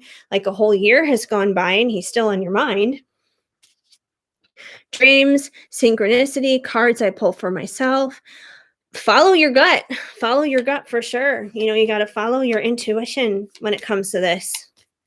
So, you know, if that's where you're being led, you got to step out and find out kind of a thing. Let's see what else we got here. We also have the Seven of Pentacles, which is basically about you reap what you sow. So, whatever you put out there into the world is what you're going to get back. So, if you're constantly like, in this Eight of Swords energy, for example, which is being locked up in your own mind, being in your own mental prison, anxiety, being filled with negative thinking, and that kind of stuff, then you're probably unfortunately going to keep yourself alone and nothing happening in your love life, because that's not exactly something that breathes and puts out there into the world like, oh yeah, I'm, ready to be in a committed relationship with somebody.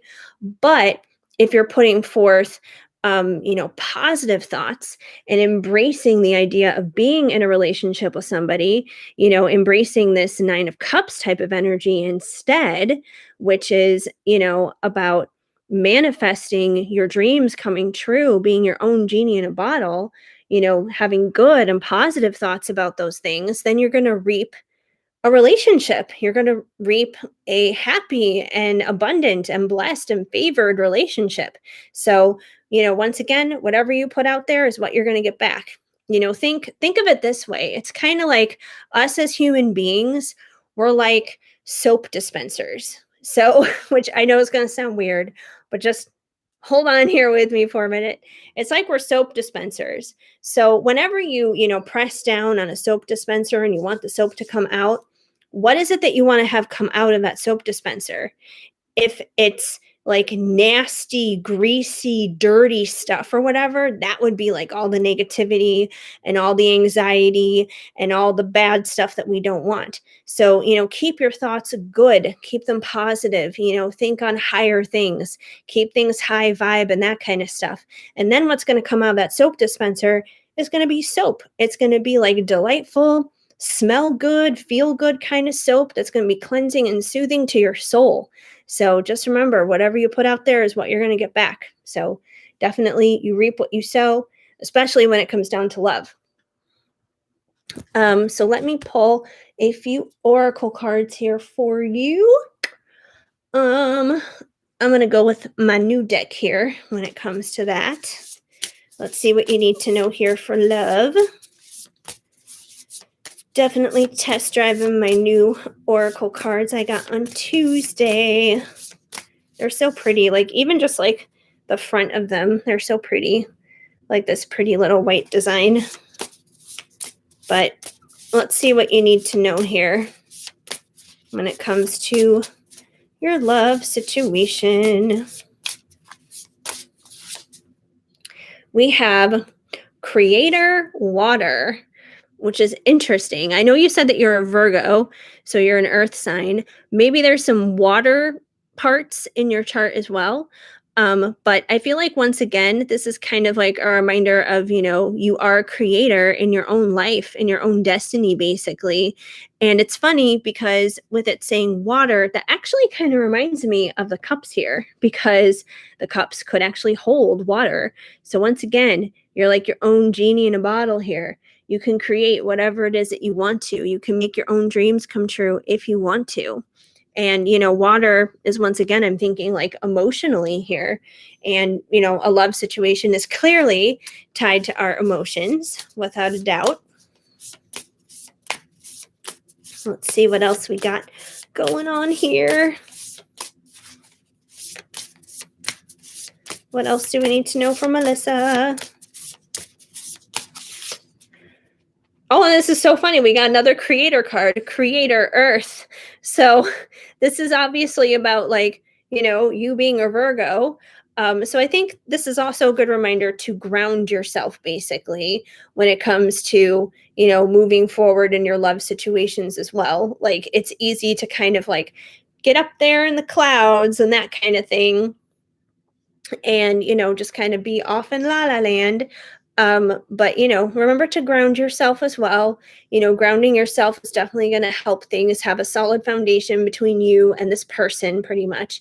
So stay grounded as well. That's so funny. Maybe next we'll get some air for you or some fire. I don't know. And you have Scorpio in your chart. Okay, yeah, that makes sense. So you got some of that water going on in there too. Let's see what else we have here. Stop, drop, and ground, which I feel like is just kind of emphasizing more of that needing to ground yourself thing. And grounding yourself will also help yourself not get into crazy anxiety. Like the more grounded and the more like kind of settled and comfortable we are in our own skin, the less likely we are to go into like negative places and get all anxiety ridden and that kind of stuff. Think about people who are just like very stable and very secure and very reliable. You typically don't associate them with somebody who's going to be having a lot of like anxiety and negativity and, be talking like all this shit is wrong in their lives and that kind of thing.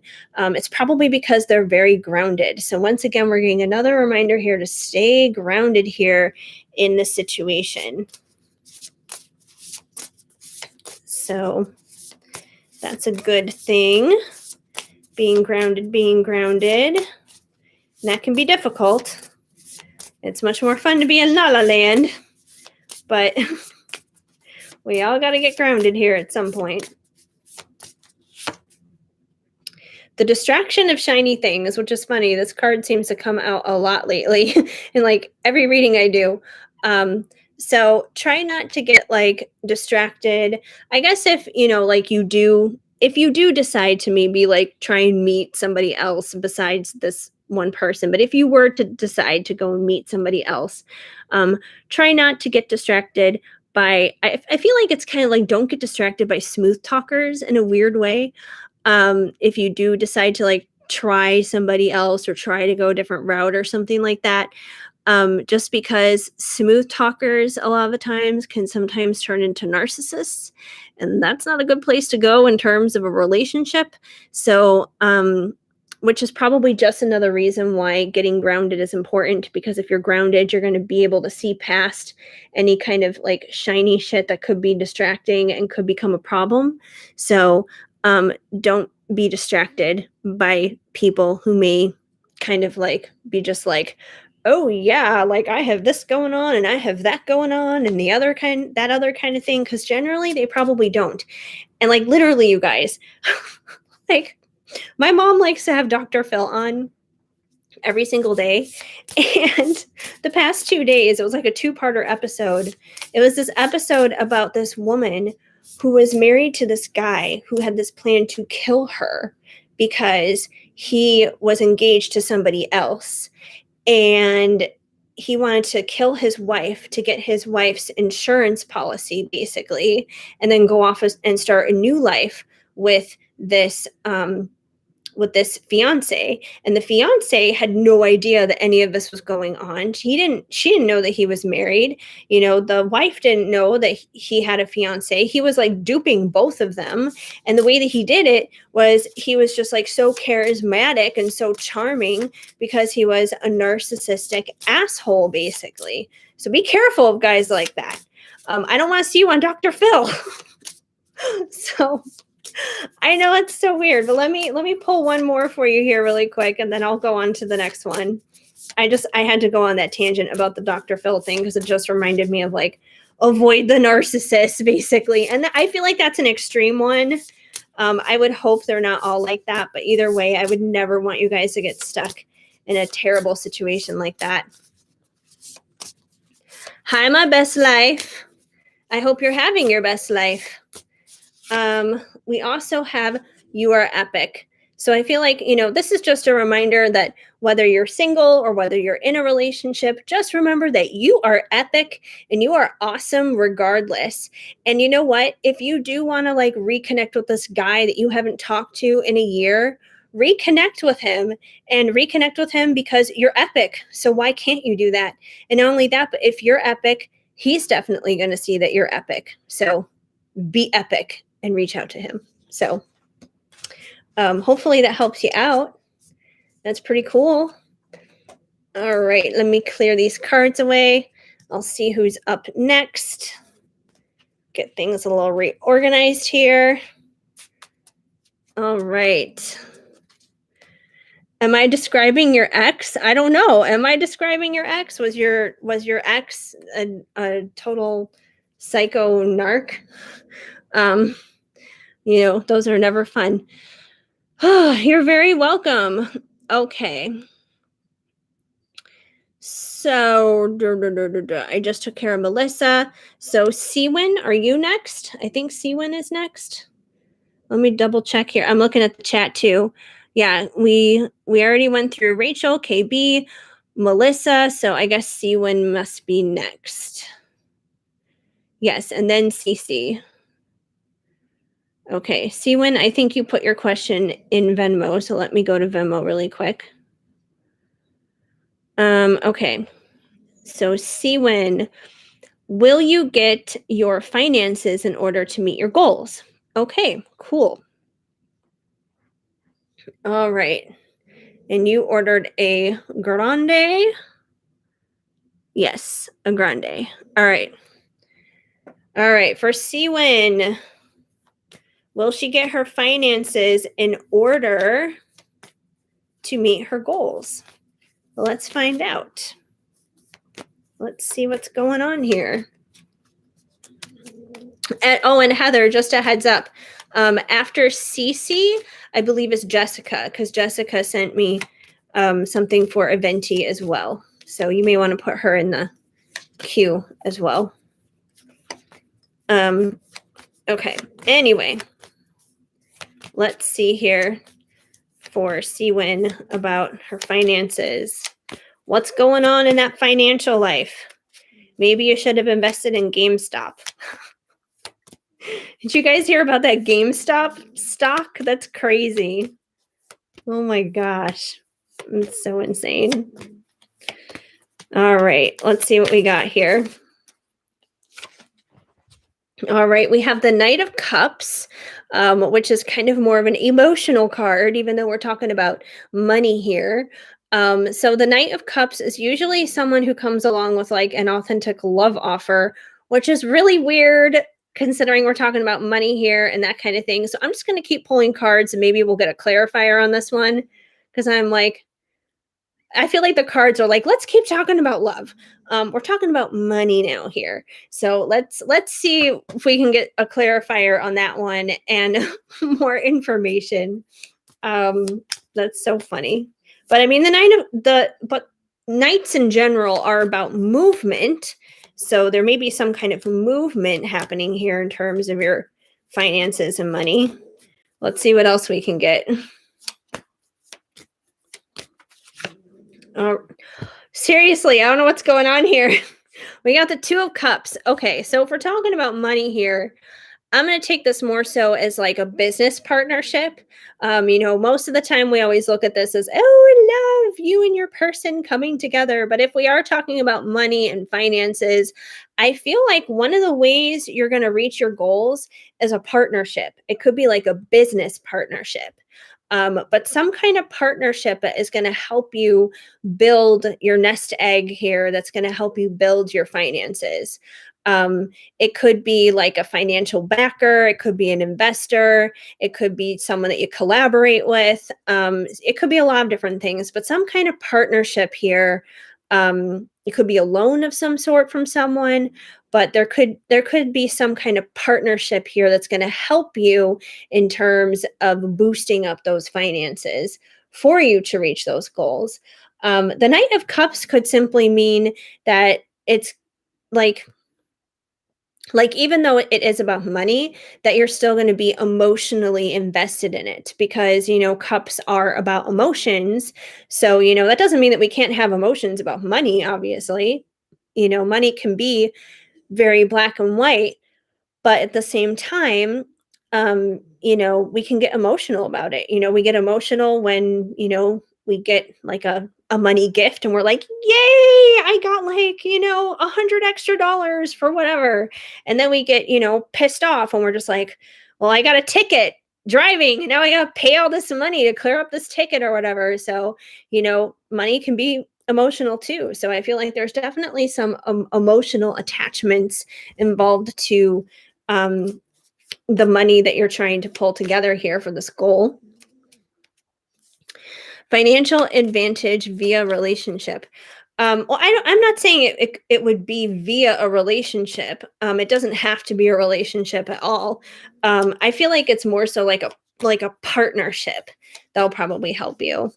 Um, but hey, if you want a sugar daddy, to each their own, whatever you want to do, no judgment here.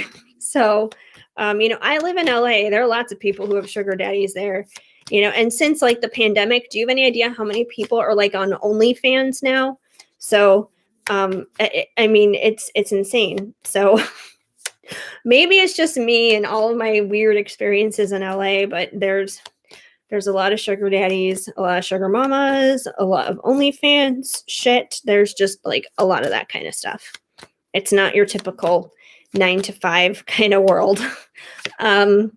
We also have strength. So I feel like you have the strength to meet your financial goals. So that is for sure. Like you have strength to reach the goal that you're gonna need to meet here. So you have the strength to pull in those finances for it. Let's see what else we have here. Strength is good for sure. Start my own OnlyFans and find a sugar daddy, and I'll pay for our readings. That's hilarious. Oh my gosh. Let's see what else we have here. We have the sun. So the sun is a positive thing. It's definitely about illumination. And, in some ways, it's kind of like a happy ending too in itself. It's about truths, it's about, things being revealed, basically. And the sun can also be a very masculine energy as well.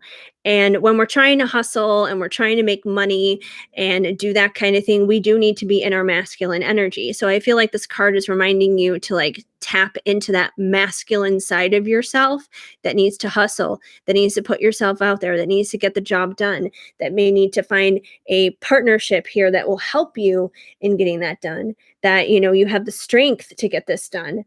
But I definitely feel like there's also going to be ways illuminated for you as to how you can advance further in your finances, and even ways that may be like creative ways that you never thought of to get to the goals you're trying to get to, because part of it isn't just about financial gain, but simply just like being creative, having new ideas to step out there and do things and to reach those goals pretty much. Another Leo card. Yeah, that's true too. Spirit is on my side today. Are you kidding? Spirit is on your side every day, every single day, you guys. And I know this is going to sound very corny and very cheesy, but I believe it's definitely true. Like my background long before doing tarot or anything like that has always been like on the Christian side of things. And I always heard this phrase like for years and years and years growing up, basically that your worst day with Jesus is still better than your best day without him ever was, which is true. Even if you're just thinking it from like an awakening perspective of it, your worst day, even after you're awakened, is still better than your best day ever was when you were totally asleep, basically. So it's good to like be aware and to be in the know and to have that connection from above, basically. We also have the Hierophant, which is about our beliefs, our values, our traditions, that kind of thing. So yeah, I feel like this is basically saying like stick to your guns, stick to your beliefs, stick to your values, stick to your morals when it comes to this. Don't compromise yourself, basically. So, if OnlyFans, for example, is beyond your morals, maybe don't do it. But stick to your own values, stick to your own traditions and everything, and you'll be okay. So I think you're gonna be all right. You're gonna reach your goal. So just, take it one day at a time. There may be a partnership in line for you, so we'll see where that goes. Okay, so I think CC is next. Double check here. Double checking, double checking. No, I don't want to log in like that. Look at my face to let me log in. It want me to put in my actual password. I'm like, I'm not putting in my password. You're going to look at my face and you're going to like it. Which is so funny. Yes, CC is next. Um, okay, CC, what is your question?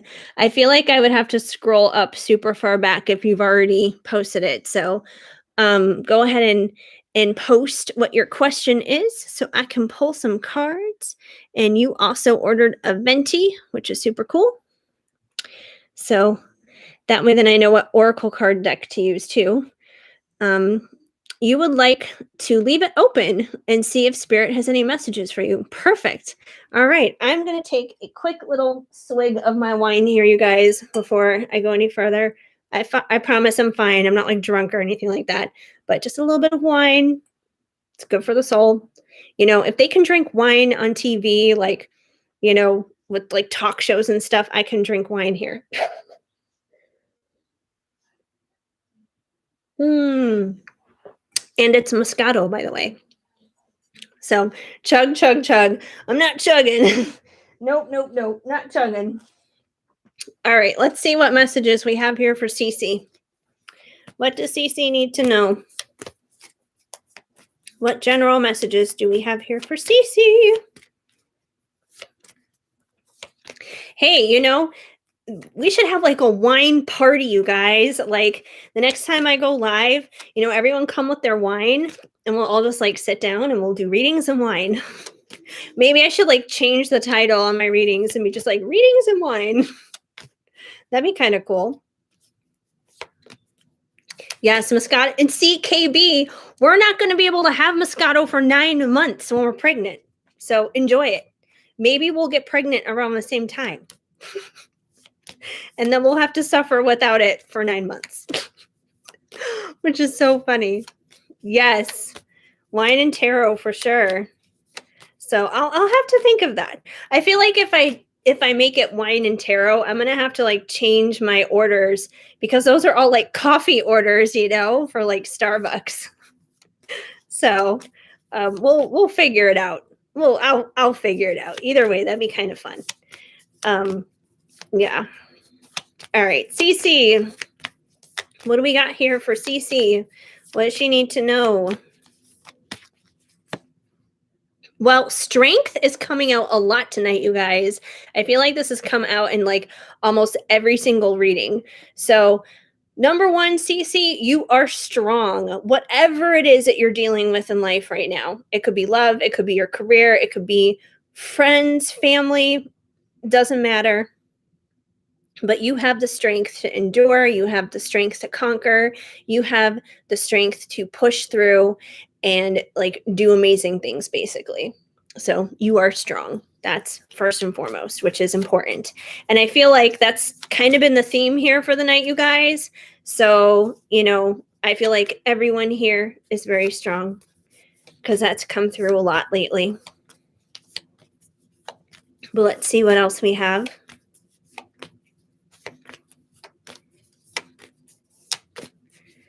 We also have,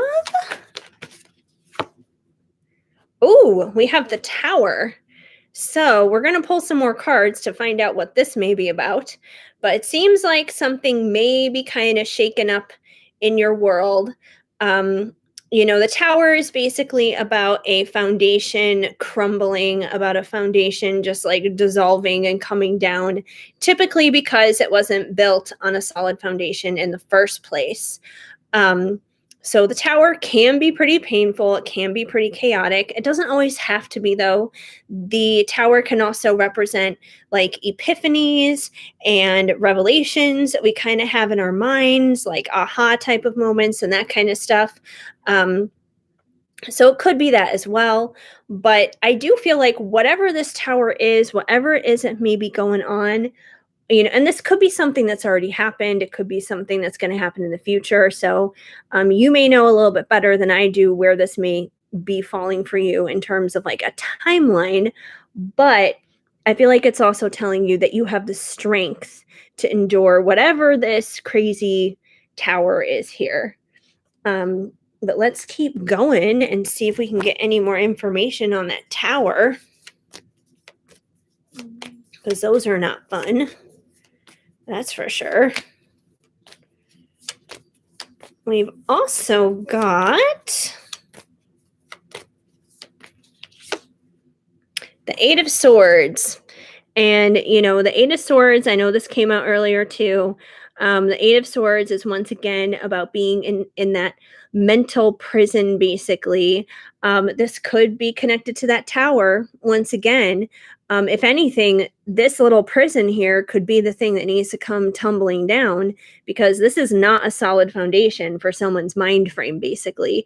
It could even be just like your mind frame that needs to be shaken up here and needs to be changed around. And it's like, if we keep ourselves locked into like this type of mind frame for too terribly long, spirit is going to get pissed off and is going to be like ready to shake you pretty much and be just like, snap out of it, get out of this, because you can get out of it. You can just like walk out of this. So, the Eight of Swords is about anxiety. It's about mental strongholds. It's about negative thinking and that kind of thing. And you could easily walk right out of this. You could easily do that. But if you don't, God may come along and shake your world up here and be just like, stop thinking like that. That's not a good thinking pattern. So there could be some of that going on that needs to be changed up. And I feel like God would rather see you willingly change that mindset rather than, rattle your world to make you deal with it. But if we don't deal with it, he will deal with it for us. So whether we like it or not, and I know because I've been there from experience myself, that's not a fun place to be. Let's see what else we have here. We have the Nine of Wands. So the Nine of Wands is basically the wounded warrior. It's someone who has been to hell and back. They've had a rough time of it. So, this may be you. You may have been there before and done this before. This could indicate that tower may actually be in the past, for that matter.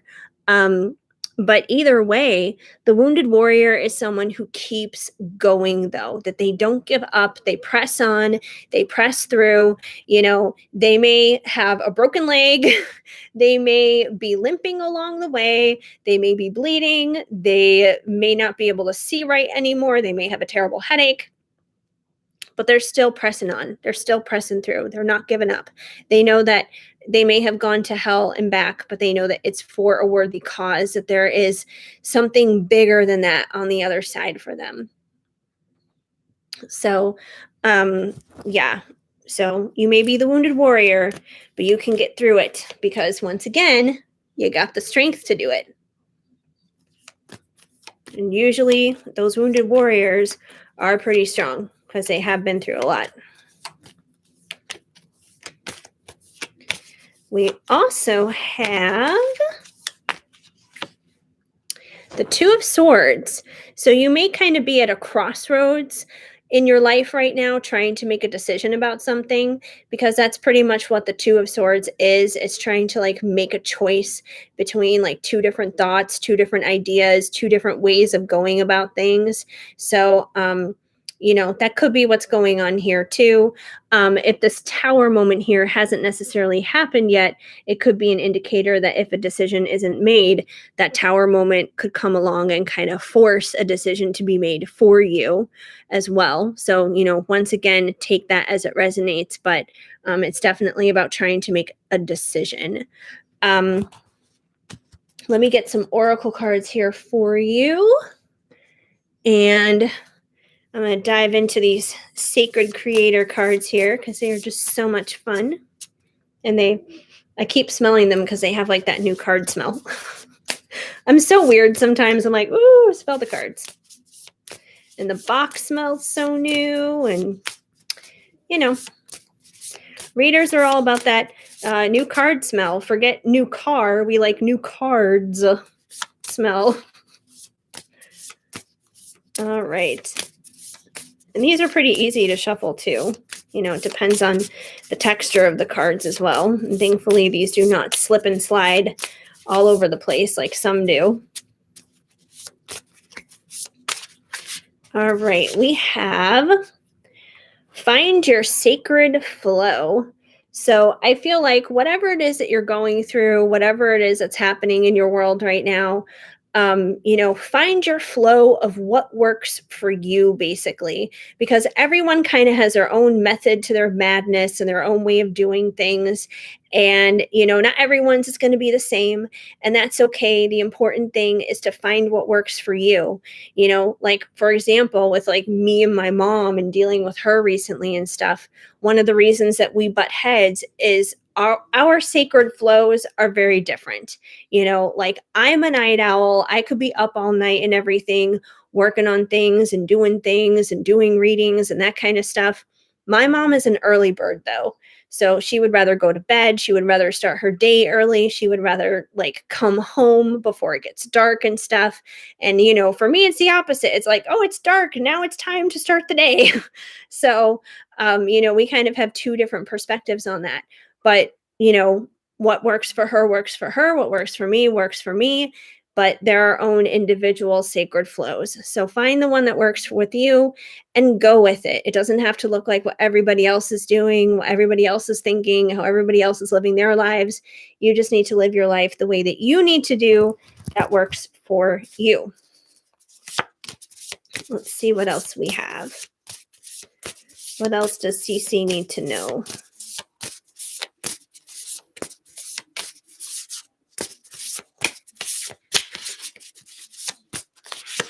We have overrate your intuition. So interesting, the word overrate. So I feel like that's kind of saying like give your intuition more credit than you think. Because if you were to overrate something, like, if you were to go on Yelp, for example, and if you were to leave a rating for a restaurant, you would just like rate them normally or whatever. But this is saying overrate. So that's like, over tipping or over giving more credit than where it is needed, basically. So give yourself more credit with your own intuition, because you know a lot more than you think you do. We all do. Like, every time I get on here and I pull cards and I read for you guys and stuff, every single person who's watching this right now, all 5 of you, because I can see it there on the thing, everyone who has talked in this chat, everyone here right now, you all have the ability to do this. That doesn't mean that you have to do it. That doesn't mean that, it's your path for you or anything. That doesn't mean that, you may want to do it or anything, but it means everyone has the ability to, because everyone has the ability to tap into that intuition. Everyone has the ability to tap into that psychic ability, basically, because we all have it. It's pretty much a muscle is what it comes down to. It's no different than, working your stomach muscles or your biceps or your leg muscles or anything like that. It's just a muscle. The more you use it, the stronger you get. So keep using that intuition muscle, keep making it stronger and better, and realize that you got it, that you can tap into it and you can do anything that you need to do with it. You can discover the answers that you need to know dealing with your own life just through your own intuition. Let's see what else we got here. We also have the spark of hustle. So I feel like this card is basically saying, like, this is so funny. Like, I pull this card, I hold it up to you guys, and the first thing that starts playing in my head is Rihanna's work, work, work, work, work. So maybe you just need to work, work, work, work, work. Maybe not necessarily dealing with your career. I mean, it could be dealing with your career, but I feel like it's just about like hustle at doing what you know is the right thing to do in your life as a whole. If that means hustle at work, hustle at work. Is that if that means like hustling in a like side passion or project or something like that, hustle at that project. If that means hustling at like working on your relationships and your connections with other people, hustle at that, but hustle at the things in your life that matter and mean the most to you, and just, like, work, work, work, work, work at them pretty much. That, there's definitely a purpose and a reason for those things. Let me get one more for you. It's definitely a lot of good stuff coming through here, though.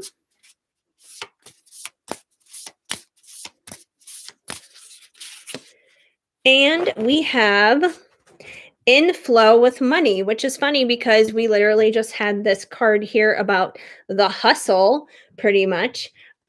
So the hustle could actually be in regards to money. It could be in regards to your career. It could be in regards to finances. But even if it's not directly related to the hustle, I feel like this card is basically saying that, you're kind of just like a magnet, and that, if you want money to come to you, you can make it come to you, that you are like your own magician, you're your own magical manifester, and that you can have it come into you in many different shapes and forms. You don't even have to like leave it limited to like a 9 to 5 job or something like that. It could be in the form of even like a side hustle here or something. So hopefully that makes sense and that resonates and helps you out there, since I know you just want some general stuff. And I feel like that was kind of all over the place. Like there are a lot of different things going on there, but hey, like what needs to come through comes through. All right. You're very welcome, Cece. You have a great night too. Thank you for stopping by. I definitely appreciate it. Alrighty, so Jessica, you are up next, girl. Drop me your question down below. I'm going to double check on the PayPal just to see what's happening elsewhere here. No, not Chase. I accidentally tapped on my bank instead. I'm like, no, I don't want to go to my banking app. I haven't even like put anything over there yet. Okay. Oh, my neighbors are buying my other neighbor's desk and lights. The interesting things I learned from Venmo. Anyway, yes, sign me in, PayPal. Do your thing. All right. Yes, Jessica, you are next, girl. Did you drop your question earlier, or am I missing something here? Because I didn't see the question in PayPal. I know sometimes people will leave the question like in the app, PayPal or Venmo. But let me scroll up here. Otherwise, feel free to drop it down. Scrolling up. I don't think I see anything from you yet, Jessica. Oh, yeah, because you're an Aquarius. So, of course, your birthday is next week. What days is your birthday? Because my mom's birthday is next week, too. And you guys are both Aquarius. My mom is on the 8th. So, hers is actually on Monday, which is funny because I'm supposed to go live on that day. I think as of right now, I'm still planning on going live on Monday, even though it's going to be my mom's birthday, simply because, we're in quarantine and stuff, like COVID stuff going on. I don't think we're doing anything major going out. I think we're going out not this weekend, but next weekend for her birthday. But so far, I'm still planning on it. If anything changes with that because of her birthday, I will let you guys know. Like I said, Instagram for that for sure. Okay. So Jessica, let's see what we have going on here. How's your DM feeling and doing right now? You're missing him and dreaming of him lately and trying not to. I guess general energy of DM. All right. Sounds good. Oh, well, happy birthday to your daughter on the 10th. It's only 2 days after my mom. That's pretty cool. And Heather, yours is on the 12th. Okay, so we got 8 for my mom, 10 for Jessica's daughter, and 12 for Heather. That's pretty awesome. Super cool. Good night, Seawin. Thank you for coming on out to the live. I promise I will keep you guys better posted on if I don't show up anymore on a live. Like I said, Instagram for that. I will keep you posted there so you guys aren't like hanging out. But thanks for stopping by, Seawin. I definitely appreciate the love. So, oh my goodness. Oh, and you've been having sexual dreams about your DM, Heather? I understand. I so understand. Um, okay, let me get some cards rolling here for you, Jessica. How are things going with the narcissistic ex? Because I know last time, like, that reading was so crazy about him and that whole thing. I hope he's like leaving you alone, not just like physically, but even like energetically. I hope he's leaving you alone. Um, Not fun to wake up from those. Like, where is he at? Yeah, I understand. I totally get it. Although I actually had a dream about mine recently. It wasn't sexual. It was like a weird dream where we were just like texting each other. Well, actually, he was texting me. I like sent him one like small, teeny, tiny text. And then in the dream, he texted me back and it was like this whole ton of mess of crap. It was like this huge, long message. And I didn't even get to finish reading the whole thing because I woke up. But the only part of it that stuck out to me that I didn't like is he texted me in the dream and he was like, I'm single because I'm a loser. And I was like, you're not a loser. Like, I don't like you talking about yourself like that. I was like, that's so random. Where is that coming from? Anyway, no, don't worry about that. There's no reason to apologize for TMI. He's still a prick. I'm sorry, Jessica. You're just gonna have to like ignore his prickiness. His prickiness. Okay, let's see. What's happening with Jessica's DM? What do we need to know here? How is he doing?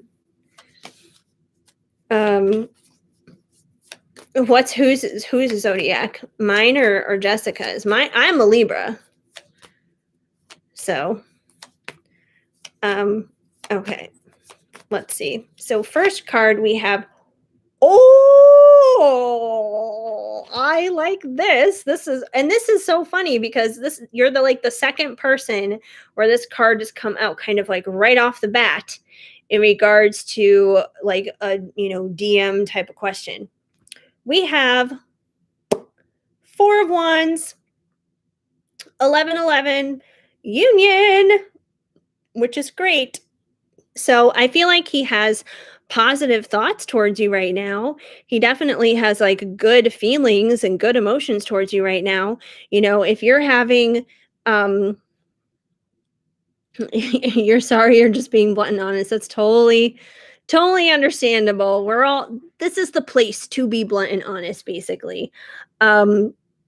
But yeah, if you're having like dreams about him and that kind of thing, if you're seeing the synchronicities, if you're really feeling things a lot dealing with him lately, this is definitely why.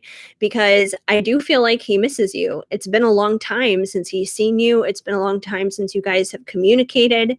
So I do feel like he misses you. And when he thinks of you in this happily ever after, positive, good kind of way. So it's kind of like a twofold kind of thing. Like, number one, I kind of see it as like this future is always available for you guys. This can still definitely happen and manifest. And I feel like the second way it applies is I just feel like this is where he's at right now. This is what he's thinking. He's in that kind of mind frame. So that's definitely a very positive way to kick things off. Let's see what else is going on with him. Let's see here. What else is happening with Jessica's DM? We have the 4 of Swords. So the 4 of Swords is basically just about like resting, relaxing, taking it easy, not being like overly stressed out or anxiety ridden, that kind of thing. It's kind of a position of surrender as well. We have this unicorn here that's just kind of like chilling out, hanging out on its bed. It has the 4th sword, which is laid down to rest right here. So I feel like he's relaxed. He's in a very restful kind of position right now. So that's a good thing. He's not filled with anxiety. He's not filled with fear. He's not filled with doubts. He's just kind of like easy peasy, going with the flow. Um, but the other thing at the same time is because he's resting, he's also not taking action. Like that's the thing. Like, especially if he's all four of wands type of mentality here, you would think he should probably like get off his ass and do something and like contact you and say hi, do something. But he's not because it's kind of like he's just like Netflix and chilling by himself is kind of what it's coming down to. He's kind of like, I'll just sit here and I'll just kind of, watch some TV and just kind of chill out and just kind of relax. And while it's good he's relaxed and he's not stressed out, the bad thing is he's not doing anything. He's just not doing anything. He's just kind of sitting there going, la di da, whatever. Let's see what else we got here. What else is going on with Jessica's DM? We have the 9 of Wands. So he's a little bit of the wounded warrior as well, which could be why he's taking this time to just like rest and relax right now, which is a good thing. So, the wounded warrior is basically someone who has been to hell and back. They've been through it all and everything. So I do feel like he has definitely been through some shit in his life. I don't feel like those things have anything to do with you because I know you guys haven't had anything like crazy or toxic happen between the two of you. If anything, you're the one who's also been to hell and back, like clearly dealing with your prick of an ex-husband, basically. You could be the wounded warrior here as well, too. So it's kind of like you guys have both individually been through hell and back and been through a lot of, crazy and difficult decisions and difficult times in your lives. But you guys are still going to come out on the other side okay. You guys are still going to persist. You guys are still going to press on and push through, basically. So it's like, even though there may have been tumultuous pasts that you guys have each had on your own individually, you guys are strong and you guys can get through that. Is the list still open? I'm debating on Oracle. Yeah, if you want to get an Oracle reading, Heather, you can go ahead and get that on in. I think Jessica's the only person as of right now. So what time is it? 10:15? Yeah, if you want to get one, go ahead and get it in. So that's totally fine. Okay. Let's see. What else do we need to know about Jessica's DM? We have the 7 of Cups. So the 7 of Cups is about trying to make decisions, trying to make choices, and also, it can also be about illusions too, like getting a little bit distracted, basically. So, this unicorn is looking at all of the different cups here, and there are different options in every single one of those cups. And this unicorn is just looking out at those cups and is trying to decide. And it's like, which one do I want? Which one is the cup for me? Kind of a thing. So I feel like, this may be one of the reasons why he's not taking action right now, and which is why he's kind of just like hanging out here, resting and chilling. Because he's trying to decide. He's trying to decide what to do in the first place. And I definitely feel like, you are one of those options. And it's not just you that's an option, but even like how to go about that option as well. Because, I know it's been a while since you guys have talked. And, he did kind of just like disappear on social media and that kind of thing. And for him, he may be like, well, gee, how do I like talk to her and how do I approach her? Because, things have been kind of weird. Like, what if she doesn't accept me? What if she rejects me, kind of a thing? So he could even be debating on like how to go about that. And there could be many different options in that as well as to how to go about that. So I feel like he's weighing a lot of options out in his head right now, trying to make a choice as to like what to do and how to go about it, which is probably why he's not taking action. But it's definitely on his mind. Like his end goal is definitely this. So it's definitely on his mind. Let's see what else we have here. We also have the Queen of Pentacles. So I feel like this is how he sees you. He sees you as the Queen of Pentacles.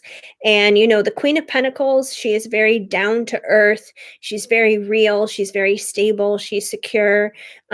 She's definitely a strong maternal and mother figure, which obviously he knows that about you. He knows you're a mom and, you're really good to your kids and stuff.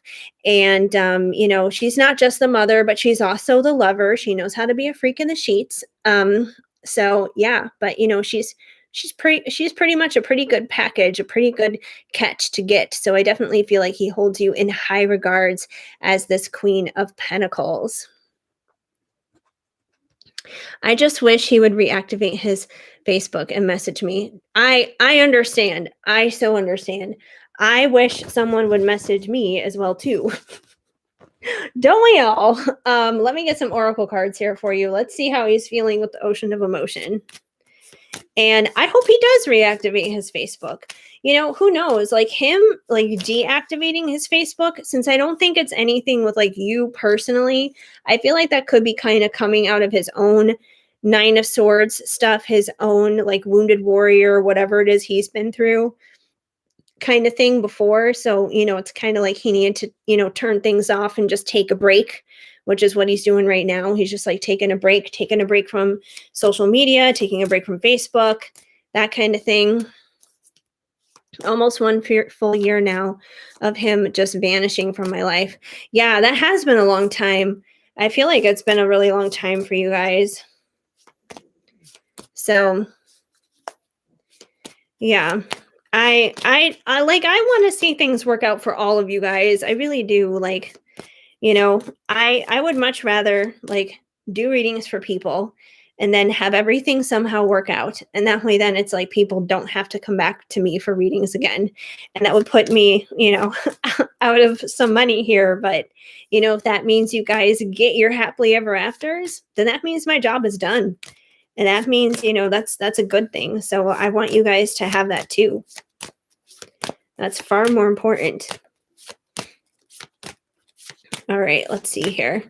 How is he feeling? How is Jessica's DM feeling right now? Where is he at in his head emotionally here? We have depressed. Nothing matters anymore. I give up. So I feel like he is feeling a little this could be just like the winter blues. It could be the COVID quarantine type of blues, but he could be a little which I don't feel like this card is, honestly that alarming or that unusual, because I do find that a lot of the divine masculines actually get into this energy. Actually, one of my most recent pick a cards I did, I think it was, which one was it? It was one of the more recent ones. I can't remember which one it was, but it was a recent one. And like, even though the cards were different in each group, it was like the same message for every single group. And basically the dude was depressed, or the dudes. It was either about like the same person over and over again, or it was about like several different dudes who have the same problem pretty much. But either way, they were all depressed. So this is not unusual. They get like that. I think some of that is just like male pride and male ego, but they do definitely get like that, if they don't have like, like the super great job or the super great car or the super great this or the super great that. And even if we think it's fine, they be like, nope, it needs to be better than that. It needs to be even more. I'm not Elon Musk and I don't own a whole bunch of Teslas and run Tesla and that kind of like, they get weird about these things. So let's see what else we got here. We also have faithful. I know we will find our way back to each other in divine time. So I do feel like he is faithful to you. I don't feel like during this time you guys have been apart. I don't feel like he's been, going around, dating other women or sleeping with other women or anything like that. So I do feel like he's pretty much been celibate. I feel like this dude's been pretty, celibate and kind of like on his own. And, like I said, he's been Netflix and chilling basically by himself pretty much. Um, but, I do feel like he's faithful to you. He's faithful to you, like in the physical sense, in the spiritual sense, emotionally. He does have that faith that you guys are going to reunite clearly. And that makes sense here with this Four of Wands that came out from the get go. Let's see what else is going on here. Because overall, he's a stand-up guy. He's a stand-up dude.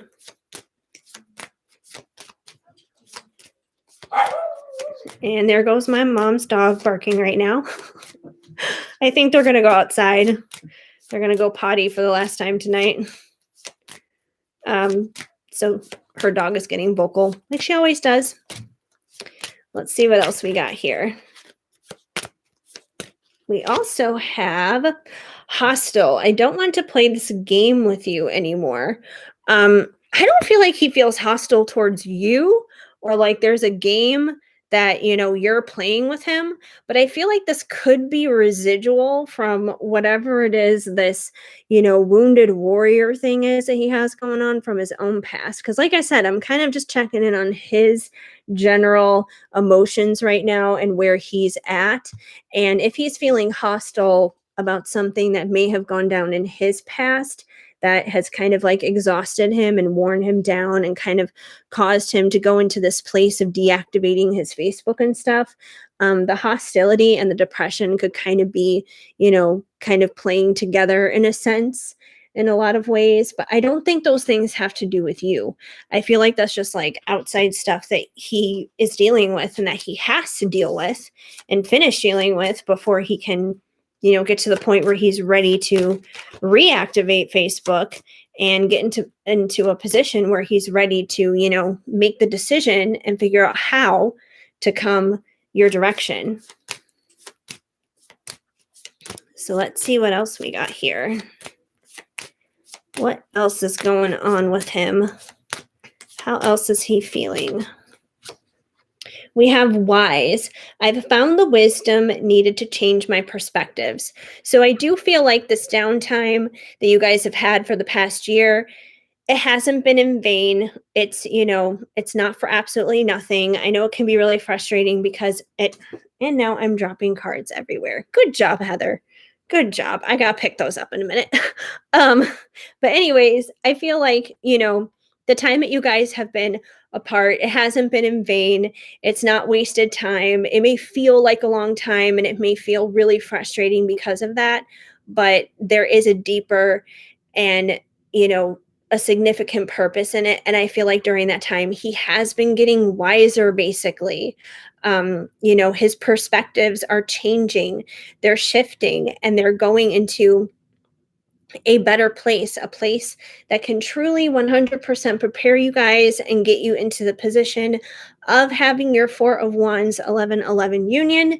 Let me pick up these cards and pull one more for you. Come here, cards. Come here, all of you that fell down. How rude they all fall. How rude they all fell down.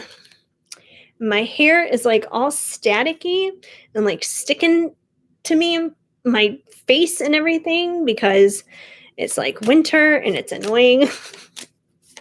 Static cling hair. I feel like all I need is a balloon to rub on top of my head and just make it all go up.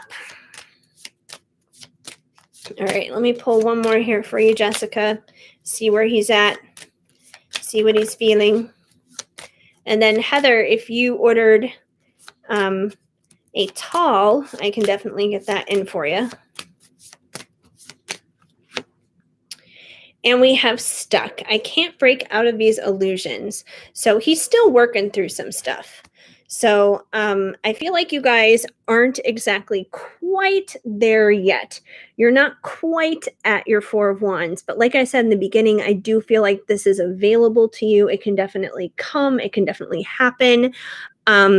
So he's still in the process of working through that. Breaking through illusions could also be, breaking through the illusions here with the 7 of Cups, because the 7 of Cups can, deal with illusion as well, and just trying to make the right decision, trying to, figure out how to go about that. So I feel like that's kind of him working through that and trying to sort that out. But I do feel like, change has been happening, progress is happening internally for him. So I would say don't give up on this dude. I think he has a good heart. I think he has good intentions towards you. I think he's overall like a good dude. He's an overall good stand up dude. And he's definitely going to be there, in divine time when that timing is basically right. Um, I know it gets frustrating, waiting, and it's like, what's going on here? And then you got, prickety tickety tock, the ex husband, who's barking up the wrong tree with you too, which makes things frustrating as well. But I think it's going to be okay. You just got to be patient. And I see PayPal going off, which I'm betting is you probably now, Heather. But hopefully that helps out, Jessica. Let me see. Hello, refresh. Yep, I got it. I got it. I got it. All right, girl. What's your question so I know what oracle deck to go with? Thoughts and feelings towards you. Okay, well, I'm just gonna keep flowing here with the ocean of emotion then, because that is pretty much thoughts and feelings. Let's see how he's thinking. Let's see how he's feeling. And then I think after you, Heather, I think I'm probably gonna wrap it up here tonight. You are so incredibly welcome, Jessica. I appreciate you. I appreciate you guys just coming out here and supporting me. I mean, gosh, Jessica, can you remember the days when I just first started doing this stuff here and we were talking about it in Bridget's group, and now here I am and I'm doing it. My hair is driving me nuts right now. Get behind my ears. Get behind me, you crazy hair. Yes. Thank you, Heather, for locking the list. It's locked and done for the night. That is it. All right, you guys. Let's see what's happening here for Heather. How is he thinking? How is he feeling towards her? What do we need to know? We have secrets. I hate not knowing what's going on. Ooh. So I feel like he's getting a little curious. He's getting a little nosy. Maybe you've gone a little high priestess in a sense on his ass. And, maybe you're not necessarily divulging everything you've been up to and everything you've been doing. And when he does see you do certain things, he may get really curious and really nosy, maybe he sees a dude, for example, comment on something on your social media.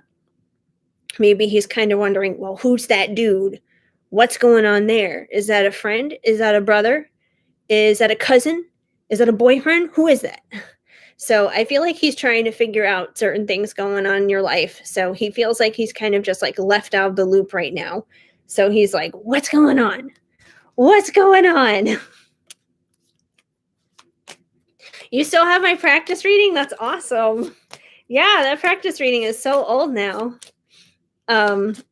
You've gone MIA. Yeah, well, it's driving him nuts. It's definitely put an effect on him, that's for sure. He doesn't like that.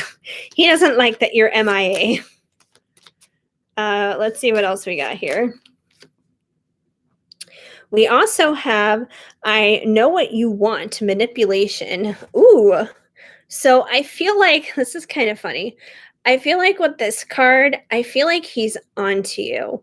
And if you have gone MIA to, kind of basically get a rise out of him and to get this reaction out of him of, wanting to know what's going on with you, I feel like he can pick up on that. I feel like he knows that, where he's just like, not that you're being manipulative on purpose or anything, you're not being a bitch on purpose, But I feel like he can, kind of pick up on the fact where it's just like, he's just like, you're doing this on purpose to drive you nuts. You're trying to like manipulate me into talking to you, into doing something, into like moving forward with something here. So I feel like, he feels a little there's some like like a frustration kind of vibe coming from him right now.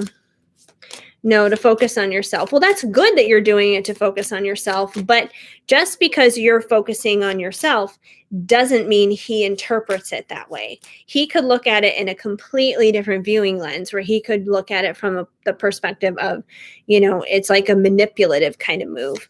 And if he's looking at it that way and you're not doing that, then that's probably coming out of something dealing with like his past and how he internalizes relationships and that kind of thing. Like maybe that was something that somebody else used to do to him in the past, and therefore he's projecting that onto you, thinking that you're going to, use those same kind of power plays to try and get something out of him. Even though that's not what you're doing, even though that's not your intention. So that's an area in him where he needs to fix that and he needs to heal that, basically. So it's a good thing you're focusing on yourself because it forces him to have to focus on himself and deal with himself. Let's see what else we have here. We also have loyalty, forever yours. So even though he may be frustrated and he may be kind of being a little bit of a dick to himself in a lot of ways right now, he is forever yours. He is loyal to you. You're the one who holds the key to his heart. He has this unconditional love for you, like a dog does, and dogs are the best. Dogs are amazing. We've already covered that earlier. So he is definitely loyal to you, which is probably why this all drives him crazy even more, you being MIA. Let's see what else we have.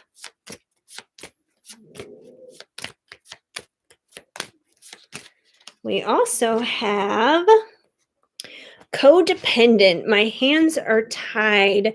So I feel like this is more stuff that he basically needs to work out, with himself. Especially if he's making assumptions that you're trying to manipulate him through your silence. I feel like that's probably coming from a codependent place that he may have experienced in previous relationships, in previous experiences with other people before. So once again, I feel like that's another thing he probably needs to break, dealing with himself. So, the good thing is that you're working on yourself right now, and that's a good thing.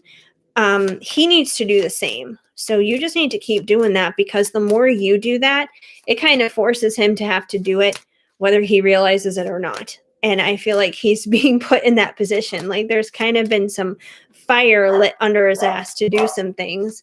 Oh my gosh, Callie, shut up. My mom's dog is like, ruff, ruff, ruff. That's right. She agrees. She's emphasizing that point. Okay. Anyway, let's see. What else is going on with him? How else is he feeling right now? Fear. Love scares me because it scarred me, which makes sense. Once again, I feel like we have his past that's coming up a lot here that he needs to deal with. He has a lot of fear. I feel like it's from, him being manipulated in the past, basically, and, learning codependent tendencies that need to be broken. So I do think it's important that you keep focusing on yourself and you keep working on yourself, because, he's your mirror. So the more you work on yourself and, work on your own issues, he's going to have no choice but to work through this stuff. He literally has no choice. So let's see what else we got here. And I feel like he's definitely in the hot seat. That's for sure. It's like God kind of has him pinned down right now, and he's just like, nope, you're going to deal with this, dude. You can't keep running away from it. And we have two that just popped out right now. We have open. I'm afraid of opening up my heart again, which makes sense because he's obviously fearful and he's scared because he's been scarred. So I feel like that just kind of, oh my gosh, is there a yawn out of nowhere? Oh, cover my yawn. I feel like that just kind of like backs up what I was basically already saying here with him experiencing, fear and stuff. And then you also got balanced. I'm really trying to find a balance in life and love. So even though he is in the hot seat right now and he is having to kind of like face some of his own demons and some of his own issues right now, that is actually being brought out of things happening with you, whether he likes it or not. It is forcing him to find balance and to find healing, which is a good thing. So I don't feel like he necessarily likes the process right now, but he's going through it whether he likes it or not, is what it comes down to. So he is working on finding balance. Let me pull one more here for you. And then I think I'm going to wrap things up here for the night. But it's definitely been a fun night. We'll have to do wine and readings another time, that's for sure. We'll do a wine night. All right. We have truth. I know you can feel me, and you're inside my mind. You know the truth I've been trying to hide. So I feel like you basically know all this when it comes down to him anyway. You probably know the fact that, he's got some codependency issues, that he's been manipulated in the past, and therefore he's thinking that, you may be trying to manipulate him through being quiet, and therefore he thinks you're keeping secrets from him. You probably know that he is fearful and that he doesn't want to open up because he's been through shit in the past. So I feel like you know him. You know him inside and out, and he knows that you know him inside and out. And I feel like that kind of, once again, he's in the hot seat. So I feel like this kind of bugs him right now. He may not exactly like this the most very much right now, but I feel like he is gonna like come around to understand it and accept it, because he's also working on trying to find the balance here. He's trying to like, navigate this, even though it's not exactly easy for him right now. So yeah, you know his truth, and at the same time, he knows your truth. So whatever it is that you're working through, he's probably just as aware of it as you are. So it's a two-way street. So yeah, hopefully that makes sense and helps you out. Yes, wine for sure. Yes, wine is always good. And with that, I think I will take a little celebratory wrapping things up sip. So cheers to all of you guys. Clink. As I like clink on the camera.